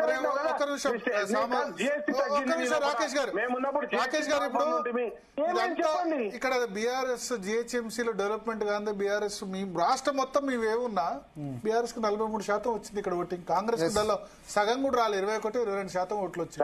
ఒకటి కూడా గెలవలేదు మీరు. ఒక్క నిమిషం రాకేష్ గారు, వాళ్ళ డిజిటల్ క్యాంపెయినింగ్ లో మాకంటే కొంచెం అప్పుడు అసెంబ్లీ ఎన్నికలలో ముంగట ఉండడం, సెలబ్రిటీలను మొత్తం దింపడం, వాళ్ళు సంపాదించినటువంటి 1,000 కోట్ల రూపాయలు కుమ్మరించడం, తర్వాత సినీ హీరోల కాడికి మొదలు పెట్టుకుంటే హీరోయిన్లు అయినా లేకపోతే చిన్న సైజ్ ఇన్ఫ్లుయెన్సర్స్ అయినా అందరినీ కూడా లైన్ కట్టించి మరి ప్రచారం చేయించుకోవడము, ప్రజలు దాన్ని నిజం అని చెప్పి నమ్మడం తోటి మాత్రమే అట్లాంటి రిజల్ట్ హైదరాబాద్ లో వచ్చింది తప్ప వాళ్ళ ముఖానికి ఒరగబెట్టింది అనేది ఏం లేదు. నేను చాలా స్ట్రైట్ గా అడిగిన ఫార్చ్యూన్ 500 కంపెనీస్లలో వాళ్ళు తీసుకొచ్చినటువంటి ఒక 2-3 కంపెనీ పేరు టకటక రాకేష్ గారు చెప్పాను. 10 సంవత్సరాలలో కేటీఆర్ తీసుకొచ్చినటువంటి ఫార్చ్యూన్ 500 కంపెనీస్ లో ఒక 4 పేర్లు చెప్పాను. 10 years లో 180 కోట్లు పెట్టి కట్టిన కేబుల్ బ్రిడ్జ్ ని కళ్ళు తిరిగేటట్టు చూపించినాడు. కిందికి మీదికి నువ్వు ఎక్కడో చెప్పు నాకు. ఎస్డిపిలు గాని స్ట్రాటజిక్ ఇప్పుడు నేనేమన్నా భరత్ గారు ఎస్ఎన్డిపిలు గాని పాలకపక్షం, నేను ప్రతిపక్షం, వాళ్ళ దగ్గర రాష్ట్రం సంబంధించినటువంటి అన్ని లెక్కలు ఉన్నాయి. ఒక మూసీల మురికి తీసిండ్రా, హుస్సేన్ సాగర్ శుద్ధి చేసిండ్రా. 2014 మేనిఫెస్టో ఉండే జిహెచ్ఎంసీ ఎన్నికలు వచ్చినప్పుడు వాళ్ళ మేనిఫెస్టోలో భూగర్భానికి సంబంధించినటువంటి డ్రైనేజ్ వ్యవస్థను మొత్తం ప్రక్షాళన చేసేస్తాం 3 ఏళ్లలో అని చెప్పి ఇచ్చిండ్రు. చేసిండ్రా? మేము ఒకటే చెప్తున్నాం, ఇంటికి ఒక కొలువు ఇస్తామని చెప్పి ఇచ్చిండ్రా? నీ పిల్లవాడు నా పిల్లవాడు ఒకటే బియ్యం తింటారు అని అన్నారు. కనీసం 10 ఏళ్లలో ఒక పేదోడికి సన్న బియ్యం పెట్టలేనటువంటి దుస్థితిలో పాలించినటువంటి వాళ్ళు సంక్షేమం గురించి మాట్లాడారంటే ఏం మాట్లాడతాం? అట్లీస్ట్ ఒక ఎలిజిబిలిటీ ఉండాలి మనతో కంపారిజన్ చేసుకోవాలంటే. ఇదంతా కూడా సార్ ఫెయిల్యూర్ కి సినోనిమ్ నువ్వు, కరప్షన్ కి సినోనిమ్ నువ్వు, అభివృద్ధి సంక్షేమానికి సినోనిమ్ మేము. ఈ రోజు 50 సార్లు 60 సార్లు ఢిల్లీకి ఎందుకు తిరుగుతారో అర్థమవుతుంది. ప్రతి ఒక్క రాష్ట్ర ప్రయోజనాల కోసం తిరుగుతున్నాం. బడే బాయ్ చోటే బాయ్ అరే ఏం ప్రయోజనం చేసినా చెప్పరాదబ్బా అని అడుగుతున్నాం కదా. నువ్వు తిరగంగా అద్దంటలేం. ప్రయోజనం ఏం జరిగిందో చెప్పు. ఈ రాష్ట్రానికి వచ్చిన కొత్త ప్రాజెక్ట్ ఏందో చెప్పు, లేదా కొత్త డెవలప్మెంట్ ఏదో చెప్పు, సెంట్రల్ కి కేటాయించిన నిధులు ఏందో చెప్పు. మనం ఆయన సెంట్రల్ మినిస్టర్ అంటే ఆయన చెప్పాడు, సీఎం గారు ఉంటారు ఈయన చెప్పారు. మీరిద్దరేమో పథకాల గురించి సంక్షేమాల గురించి అని చెప్తారు. పేపర్ డిఫెన్స్ ఏరియాలకి మల్టీ లెవెల్ ఫ్లైఓవర్ ఎవరు తెచ్చినంటే ఢిల్లీకి నీ ముఖానికి 10 ఏళ్ల నీతో అయిందా? ఆ దీర్ఘకాలం సమస్యకు పరిష్కారం నీ ముఖానికి అయింది ఏ రోజన్నా? మేము తెచ్చినాం. అయిందా లేదా అది మీరు చెప్పండి. నేను అడిగిన కాబట్టి నేను చెప్తున్నా. ఒక్కొక్కటి రాసి పెట్టుకో. సెమీ కండక్టర్స్ కోసం మేము పోయినాం. మెట్రో ఫేజ్ ఎక్స్టెన్షన్ కోసం మేము పోయినాం. అరే పక్కనున్న కర్ణాటకకు వచ్చింది, తమిళనాడుకు వచ్చింది, ఏపీకి వచ్చింది, వైజాగ్ లాంటి ప్రాంతానికి కూడా వచ్చింది. తెలంగాణకి ఎందుకు రావాలని చెప్పన్నాం. మేము పోయినాం. నీ ముఖానికి ఎప్పుడు పోయినావు చెప్పు. మూసి ప్రక్షాళన కోసం మేము పోయినాం. ఏం ముఖం భరత్ గారు? What language are using? ఈయన సీఎమా నేను సీఎంనా? నీ ముఖం నా ముఖం ఏందా? ఏం మాట్లాడుతున్నావు? First control your language. Don't అంటే నువ్వు రాకేష్ గారు బీపీ వద్దు, బీపీ ఏం వద్దు. మీరు సీఎం కాదు, నేను సీఎం కాదు. మీరు మీ ఎక్స్ సీఎం ని డిఫెండ్ చేస్తారు, మేము మా కరెంట్ సీఎం ని డిఫెండ్ చేస్తా ఉన్నాం. అంతే తప్ప ఈ నీతులు సూక్తులు కేటీఆర్ కించి మొదలు పెడదాం. ఈ నీతులు సూక్తులు కేటీఆర్ కించి మొదలు పెడదాం అంటున్నా. భాష గురించి తెలంగాణలో నీ ముఖం అనేది సర్వసాధారణం. మీ ముఖానికి ఏం చేసిరని అంటాం మనం. Okay okay. సో ఒకటి సునీత, జూబ్లీహిల్స్ సంబంధించి అయితే ఇప్పుడు అన్ని అంశాలు చర్చకు వస్తున్నాయి. యాక్చువల్లీ ఓన్లీ హైదరాబాద్ సిటీ కాకుండా పాకిస్తాన్, ఇండియా వచ్చింది, మైనారిటీ ఇష్యూ వచ్చింది. ఆబ్వియస్లీ పోలరైజ్ చేసేందుకు అన్ని పార్టీలు ప్రయత్నం చేస్తాయి. బీజేపీ ఏమో ఎంఐఎంఏ మాకు పోటీ, అక్కడ పోటీ ఎంఐఎం వర్సెస్ బీజేపీ అని చెప్తుంది. కాంగ్రెస్ ఏమో సరే అజారుద్దీన్, మైనారిటీ మంత్ర ఇవన్నీ వినిపిస్తున్నారు. బీఆర్ఎస్ సంబంధించి ఇప్పుడు ఈ రెండిట్లో ఏ వాదం వచ్చినా నష్టం కాబట్టి వాళ్ళు మేము చేసిన డెవలప్మెంట్ తర్వాత వెల్ఫేర్ స్కీమ్స్ అని వాళ్ళు చెప్తున్నారు. ఎందుకంటే రెండిట్లో ఇటు హిందూ పోలరైజ్ ఎక్కువైతే బీజేపీకి అడ్వాంటేజ్, ముస్లిం పోలరైజ్ అయితే కాంగ్రెస్ పార్టీకి అడ్వాంటేజ్. ఈ రెండు కాదు కాబట్టి వాళ్ళు డెవలప్మెంట్ ఎజెండాలో పోతున్నారు.